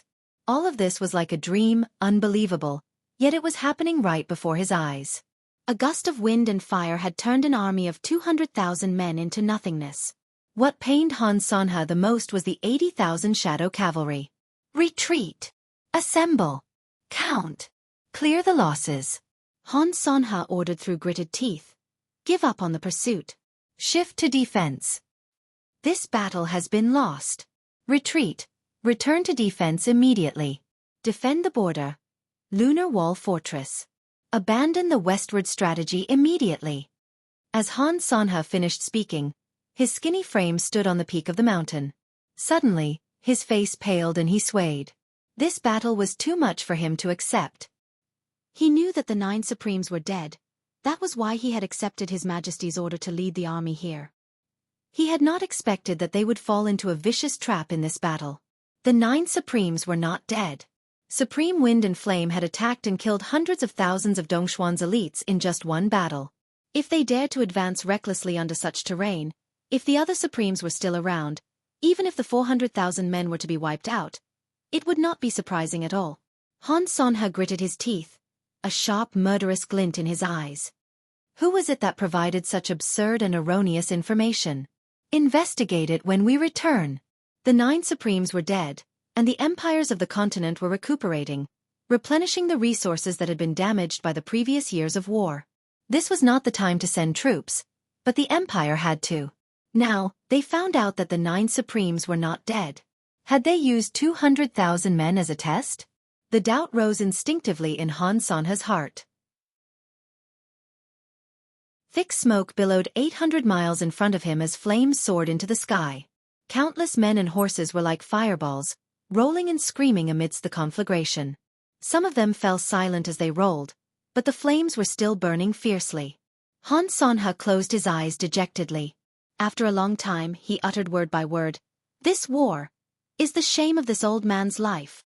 Not only had they been defeated, they might have been set up. The empire of Dongxian had retreated. However, Tai Zhang had already reached his limit and was unable to pursue them. What a joke! It was already a blessing to be able to survive Han Sonha's relentless attacks. Moreover, the empire of Dongxian was not defeated. Their troops were organized and their combat power was complete. If they were to pursue them, they would definitely be bitten. In spite of this, Yutong's army was in high spirits now. A strong gust of wind and a great fire had driven the enemy back. Such a situation was nothing short of a miracle. What was even more exhilarating was that the 9 Supremes had appeared again. The 9 Supremes have shown themselves. Someone's eyes were brimming with tears. Bull**T. Someone was enraged. The 9 Supremes aren't dead, they're just hiding. Tai Zhang panted for a long time before he stood up. His head was dizzy, his feet felt like he was stepping on cotton. His wounds were still bleeding profusely. His janissaries came forward to stop the bleeding in a flurry, but he did not seem to feel it at all. His eyes lost. After a long time, he shuddered and suddenly cried out, "Where are the 9 Supremes?" This general, Tai Zhang, would like to thank the 9 Supremes Lords for saving my life. Please allow me to lend you a helping hand. Everyone held their breaths as soon as the words left his mouth. Even those who were severely injured gritted their teeth, not making a single sound. Their gazes were fervent as they craned their necks to look straight at Tianxian Cliff. How they wished that the 9 mysterious masked figures would step out from the forest. That would be the happiest thing for Yutong's warriors. Countless people were panting like bellows, feeling their blood boiling. They were just waiting for the 9 Supremes to appear so that they could cheer at once. The flames were blazing, the wind was howling, and the crackling of burning was incessant. Other than that, there was no other sound. Tai Zhang did not give up as he called out, "9 Supremes Lords! Tai Zhang requests an audience." There was still no sound. The forest was silent. There was no response. Tai Zhang sighed. "Reorganize the army. Check the damage. Treat the wounded. Return to the Fortress of Resilience at the fastest speed. Gather the people to help rebuild the Fortress of Resilience immediately. Deputy Marshals, you will be in charge of these matters. Send the battle report to the capital at once. Also, investigate the Empire of Dongxuan's movements. Do not slack off." The deputy marshal nodded in acknowledgement. "What about you, Marshal?" Tai Zhang sighed. "I'm tired, I want to rest here." The deputy marshal was well aware of this. He knew that the marshal had not given up on meeting the 9 Supremes. If there were too many people, the 9 Supremes would not appear. Perhaps if there were too few people, the 9 Supremes would come out to meet them? Also, Tai Zhang closed his eyes, tears rolling down his cheeks. "Clean up the corpses of our brothers." Before he could finish, he spat out another mouthful of blood, his heart wrenching with pain. "Yes." The deputy marshal kept quiet for a bit and said in a low voice, "If Marshal sees the 9 sirs, please greet them on my behalf." He turned and hollered, "Janissaries, stay. The rest of you, depart immediately." Tai Zhang had been standing on Tianxian Cliff. This was the 9 Supremes Memorial Hall built by the Empire of Yutong. The sculptures of the 9 masked men stood on the stage in a carefree and natural manner, their gazes filled with disdain as if they were still laughing at the world. Tai Zhang waited for a full 3 days. There was no news at all. "Marshal, this," a janissary said carefully. "The statues of Lord Supreme Wind and Lord Supreme Flame seem to be stained and there's a smell of fire. Is it really these 2 lords who have manifested themselves? And not?" Tai Zhang looked disappointed. Indeed. Compared to the other 7 Supremes, the sculptures of Supreme Wind and Lord Flame seemed to have gone out before. Even Tai Zhang was a little doubtful. Could it be that Supreme Wind and Lord Flame had manifested themselves? Were they not dead? When the 9 Supremes went to war, all 9 of them had always gone out together. There had never been a time when only 2 of them participated in the war. 9 Supremes Lords. Tai Zhang knelt on both knees. "Thank you for saving me. The heroic spirits are not far away. Accept my bow. Tai Zhang heaved a long sigh and descended Tianxian Cliff after he was done bowing. Since the 9 supremes are unwilling to meet me, I shall feign ignorance as well. Pass down the order. Just say that. Tai Zheng's expression was solemn as he said softly, "The army has been defeated. In the face of danger, the 9 supremes Lords Wind and Lord Flame have manifested themselves in midair and defeated the enemy. The border has been saved." Yes. After the war, the gale had changed its direction, turning into a strong east wind. Yun Yang was squeezing out the last of his strength. The sky was moaning as the clouds filled the sky like a mighty army, advancing towards Yutong at lightning speed. It was as if countless heroic spirits were marching in the direction of their hometown in a neat formation. The battlefield has been through 100 battles.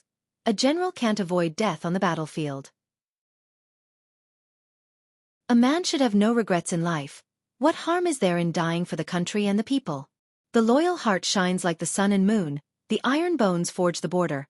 The 10,000 miles of wind blows, sending the loyal souls back to Yutong. There's no end to the chapter. Let's finish writing 4,600 words.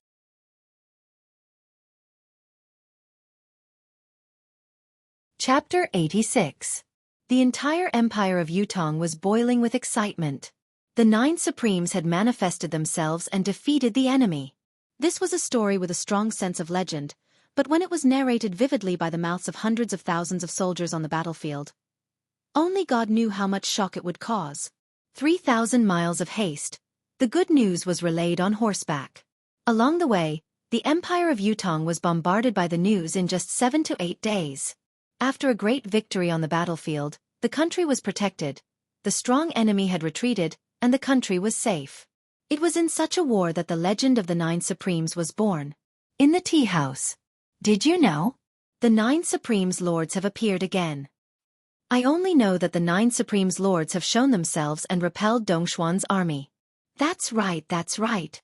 One fire burned Dongxuan's million soldiers. It's so satisfying to have the continent's top general, God Han Sanha, return in defeat. It's all thanks to the 9 supremes lords, or else. I knew that good people would be rewarded. The 9 supremes lords are definitely not dead. It's said that it's dead. This time, it's a manifestation. Someone said hesitantly. Suddenly, the lively atmosphere became stagnant. A few of them turned to look at the fellow who claimed that the 9 supremes were dead with unfriendly expressions. He panicked. I didn't mean it that way. Then what do you mean? Someone shouted sternly. How dare you say that the 9 lords are dead? Brothers, kill him. A group of people swarmed forward. Shut up if you don't know how to speak. F***ck your mother. Even if your entire family dies, the 9 supremes lords won't die. Spare me. The whole nation was in jubilation. Tai Zheng's notebook was filled with a thick stack of words. I am guilty. I almost lost the battle, Your Majesty, please punish me. I have something to say. In this battle, I saw the remnants of the army join the battle of their own accord. They fought with their lives on the line. I am deeply moved by this. On behalf of 300,000 soldiers, I ask for merit for the remnants of the army. I implore Your Majesty to give them a generous pension and bestow them with honor. Of the 100,000 cavalrymen, 37,500 died in battle. Of the 300,000 soldiers, there are now more than 200,000 left. Our soldiers should bleed and sacrifice their lives, but the remnant soldiers volunteered to fight. The entire nation gathered 83,000 remnant soldiers, and 27,360 died in battle. No one was injured. I am ashamed. In the face of such casualties, I am ashamed to show my face. Half of Tai Zheng's petition was an apology. Half of it was to ask for credit. He was asking for forgiveness for himself and asking for credit for the wounded army. However, there was no mention of the 2 words 9 supremes in the entire book. Morning court session. His Majesty read aloud in the middle of the hall. Yutong has so many passionate warriors. With such citizens, what does Yutong have to fear? It's just that. In the past, it was I who mistreated these meritorious ministers. Old Marshal Qiu Zhenhan and Lang Daoyin stepped out at the same time. War broke out at the borders, and our army was in a precarious situation. Disabled and retired soldiers volunteered to join the battle, and there were those everywhere. In fact, a few days after the war ended, on the road, there were even people who spontaneously formed teams to join the battle. Valiant loyalty, righteous passion, the soul of Yutong's army. This old subject also has a collective petition from the remaining soldiers. Please pass it to His Majesty. Qiu Jianhan said. Read. The king's face was flushed with excitement. He said loudly, read it.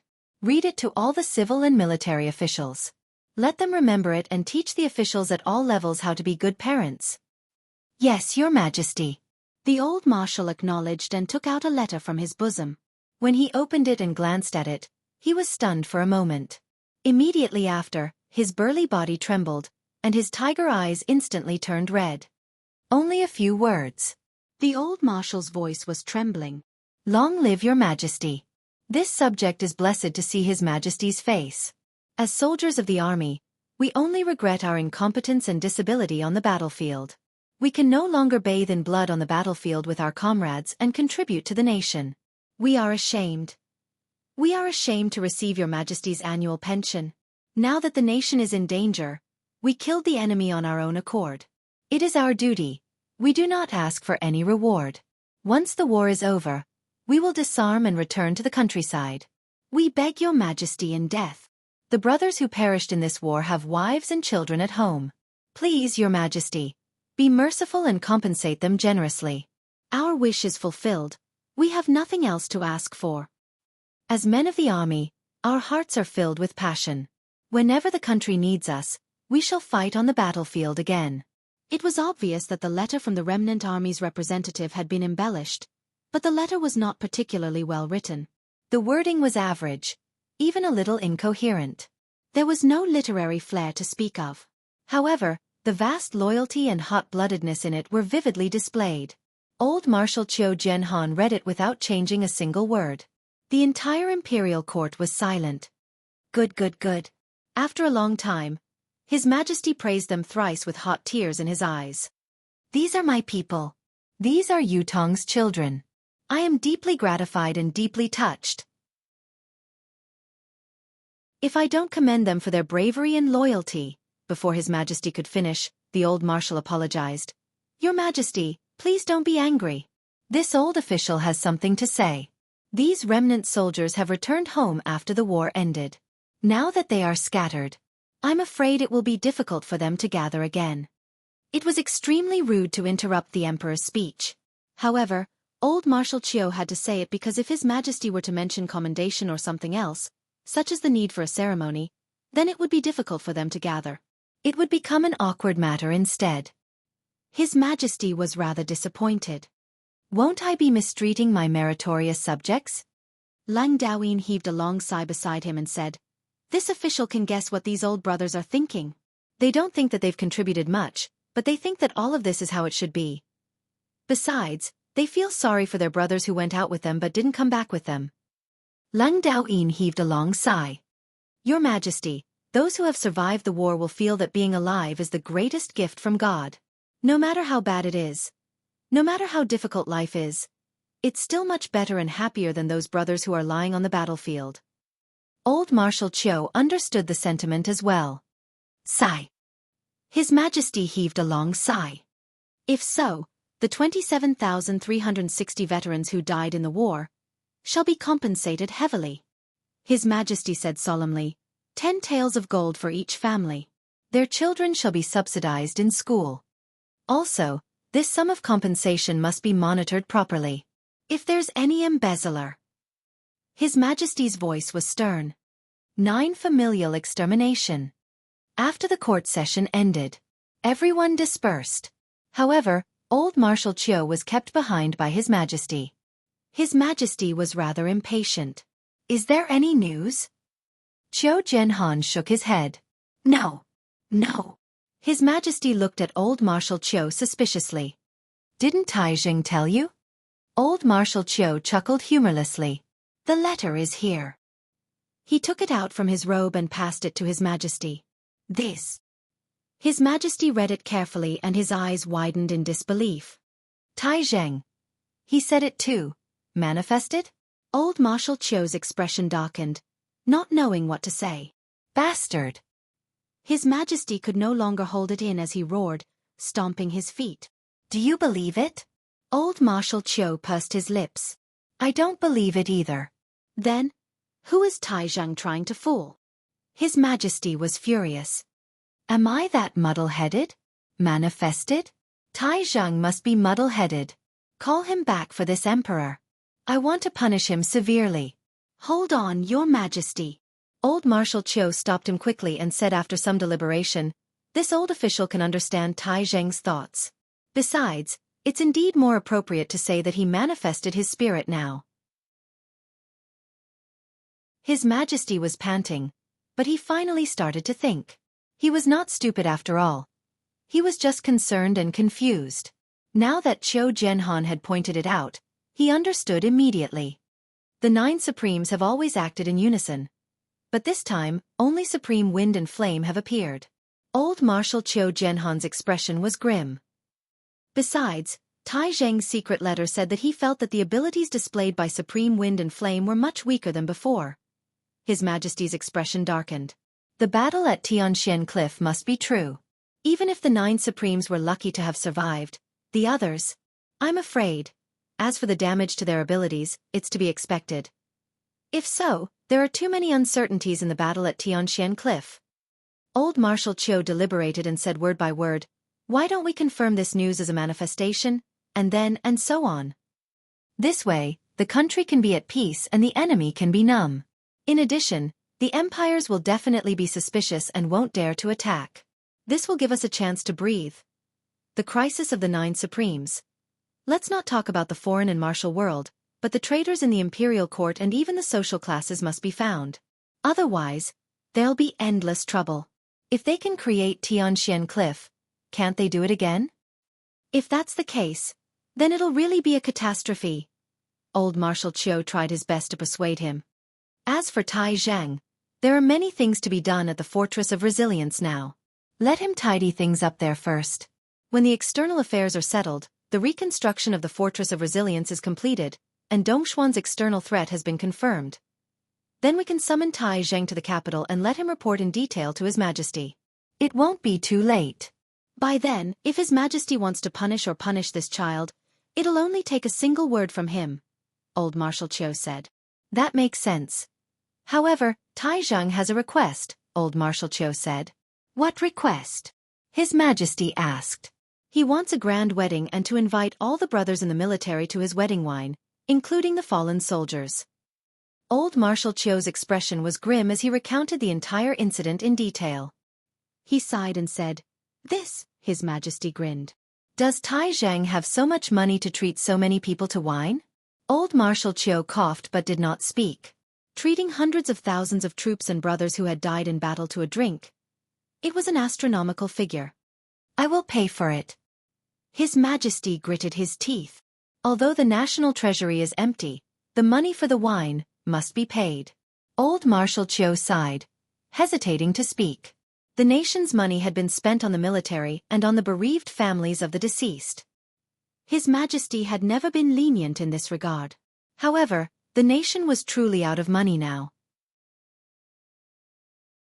The money for the wine would be an astronomical figure. If it were to be spent, it might cause another commotion or even impeachment. The emperor would then face immense pressure. The people were already in dire straits. You're spending so much money to buy wine and pour it on the graves? However, if you don't spend it, are you not going to fulfill the last wishes of tens of thousands of heroes who have died, and such an insignificant wish at that? They only want to drink a cup of the marshal's wedding wine. The old marshal thought that it was not easy for His Majesty. His Majesty paced and suddenly lowered his voice. Old Qiu, you said that Supreme Wind and Flame are still alive. Is this true? Qiu Jianhan was exasperated. I've made it clear just now, it's best that we don't talk about this anymore. Why are you? This old official feels that. It's similar yet not. Qiu Jianhan hesitated. His Majesty grew more and more excited. Then, if Supreme Wind and Flame are still alive, do you think that the other Supremes might still be alive as well? The old marshal's eyes widened. Aren't you thinking too much? Even if it's these two, it's hard to tell if it's true or not. Then my child. The king was full of hope. Is he still? At this point his eyes lit up. He's still alive. Old Marshal Qiu felt like he was going crazy. Perhaps there was a 10 to 20% chance that someone else was still alive, but it was impossible for Supreme Earth. If Supreme Earth was still alive, even if he only had one breath left, the first person to know about it would be His Majesty the Emperor. It's a little uncertain. The old marshal was honest. His Majesty's eyes widened, rage surging within him. How dare you, Qiu Jianhan? How dare you deceive the Emperor? The old marshal was speechless. When did this old man deceive the Emperor? Even if you're the Emperor, you can't just accuse me of a crime.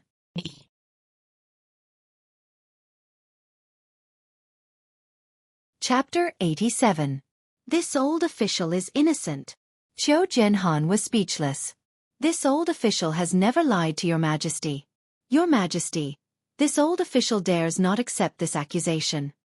Old thing. You still refuse to admit your guilt?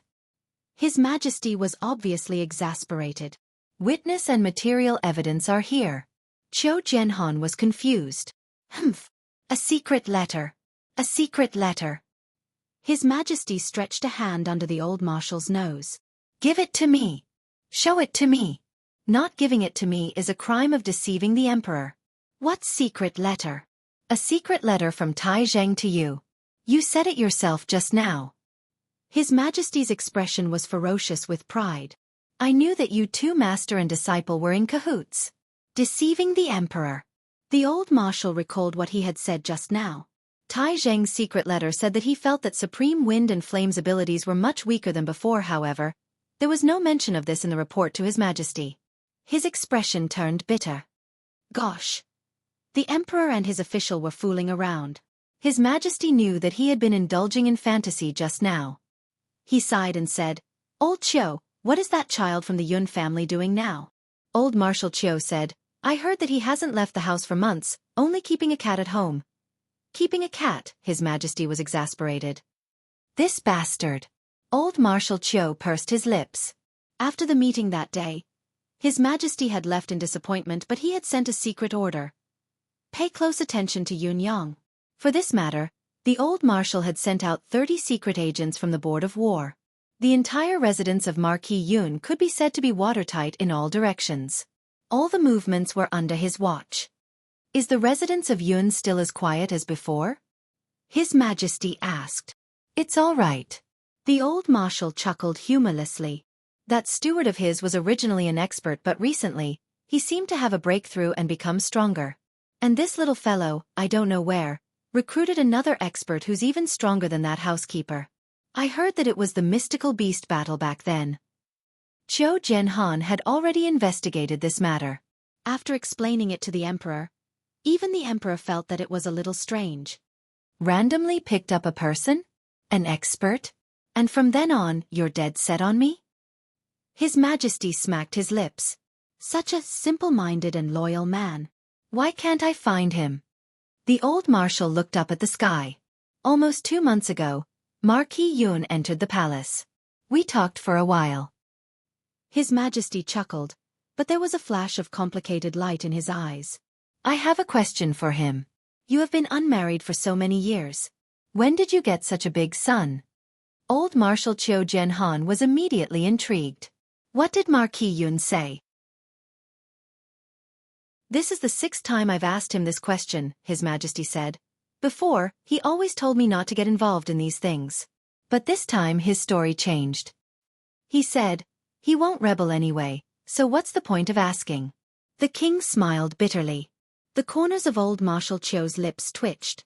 There was actually someone who spoke like that. However, this makes me understand.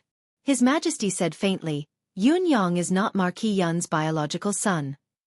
Old Marshal Qiu wanted to ask, what does this have to do with you? Why are you so concerned? Then, he recalled that this matter really had something to do with His Majesty.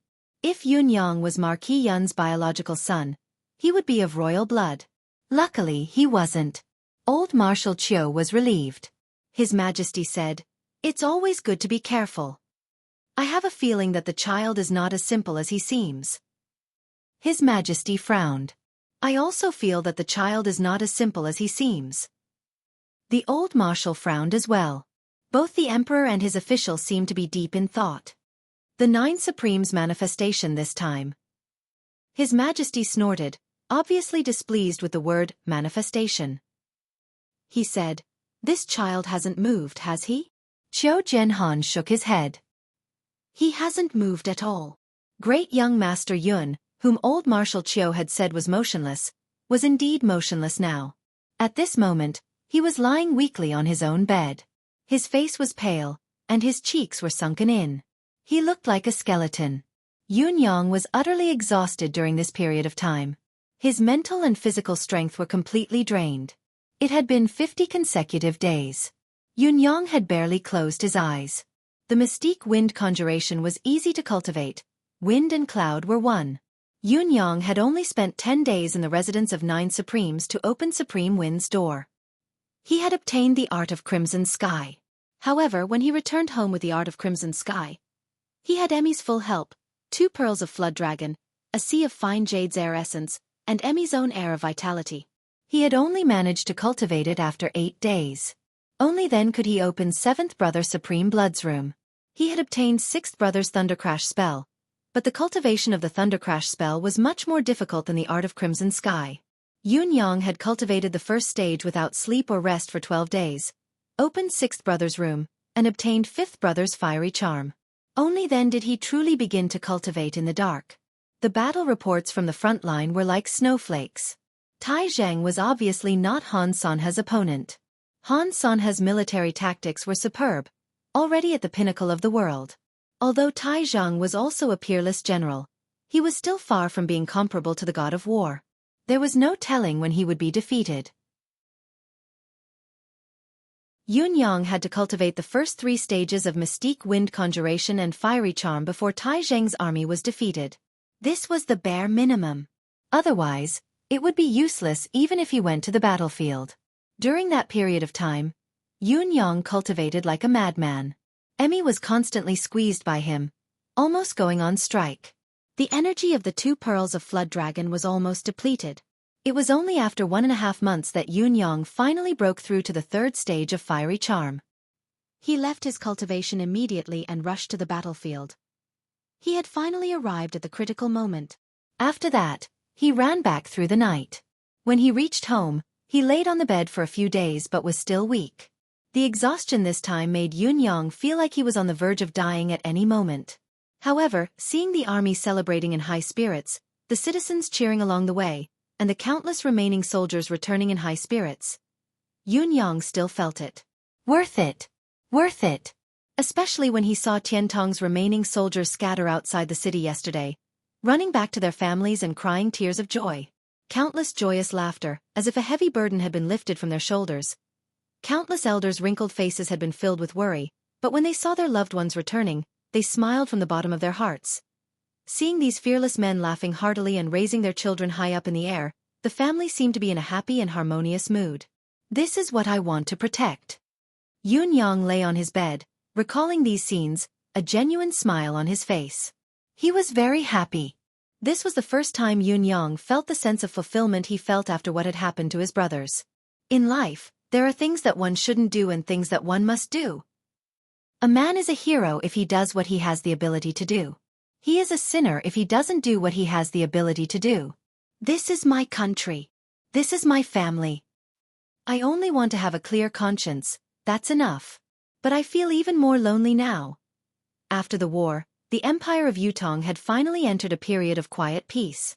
Yun Yang had stopped for a period of time as well. He had no other choice. The 10,000 miles raid had exhausted him continuously, forcefully using Mystique Wind Conjuration and Fiery Charm's power that could only be unleashed at the pinnacle of the 3rd or even 4th stage. He laid on the bed weakly for more than half a month before he recovered a little. When he could finally get off the bed, his legs felt like they were floating. Lao Mei and Feng Mafei were perplexed. Their young master's behavior during this period of time was too strange. There was an inexplicable atmosphere of a breakthrough, but it kept repeating itself. There were more than a dozen consecutive breakthroughs. Then there was a period of peace before he suddenly became so weak. Both of them could not figure out what was going on, no matter how hard they thought. Even Yun Yang himself did not expect the consequences of his desperate attempt would be so severe. For the worst few days, he could not use mystical qi, he could not even move a finger. Old Marshal Qiu Jianhan had been deeply troubled during the time Yun Yang was lying on the bed.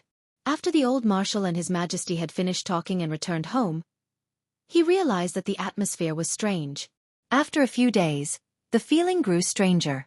No matter where he went, there was always the feeling that someone was watching him.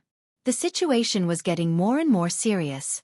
The old marshal could clearly feel that these gazes bore no malice, no murderous intent. What was going on? In the capital city, there was only one organization that could do this without malice: the Nine Heavens Dictum. But why is the Nine Heavens Dictum paying so much attention to me?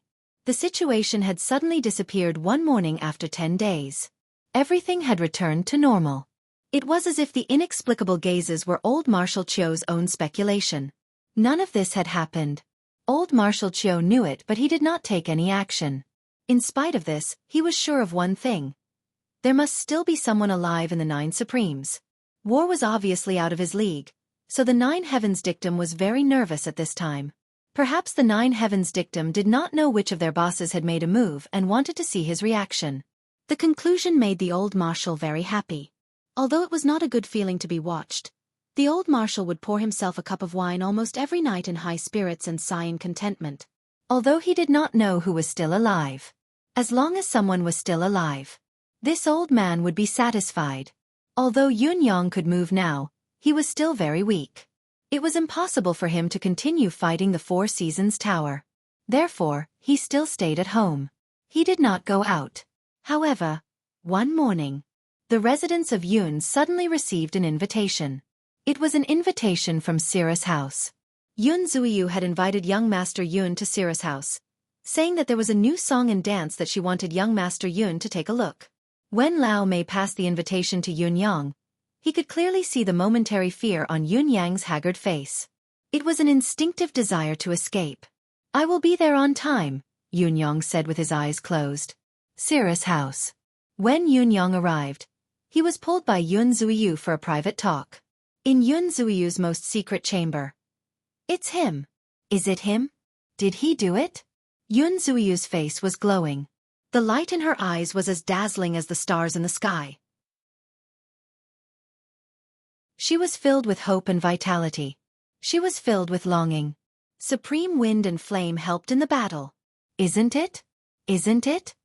Yun Zuiyu's face was flushed with excitement. Tears streamed down her face as she smiled, crying tears of joy. "He is all right, thank God, thank God." Yun Yang was completely stunned. Looking at Yun Zuiyu's ecstasy, he felt like his throat was choked. You're tuning in to the Xueqi's Martial Arts Saga YouTube channel. Don't forget to subscribe and join us on this journey to catch the most captivating stories.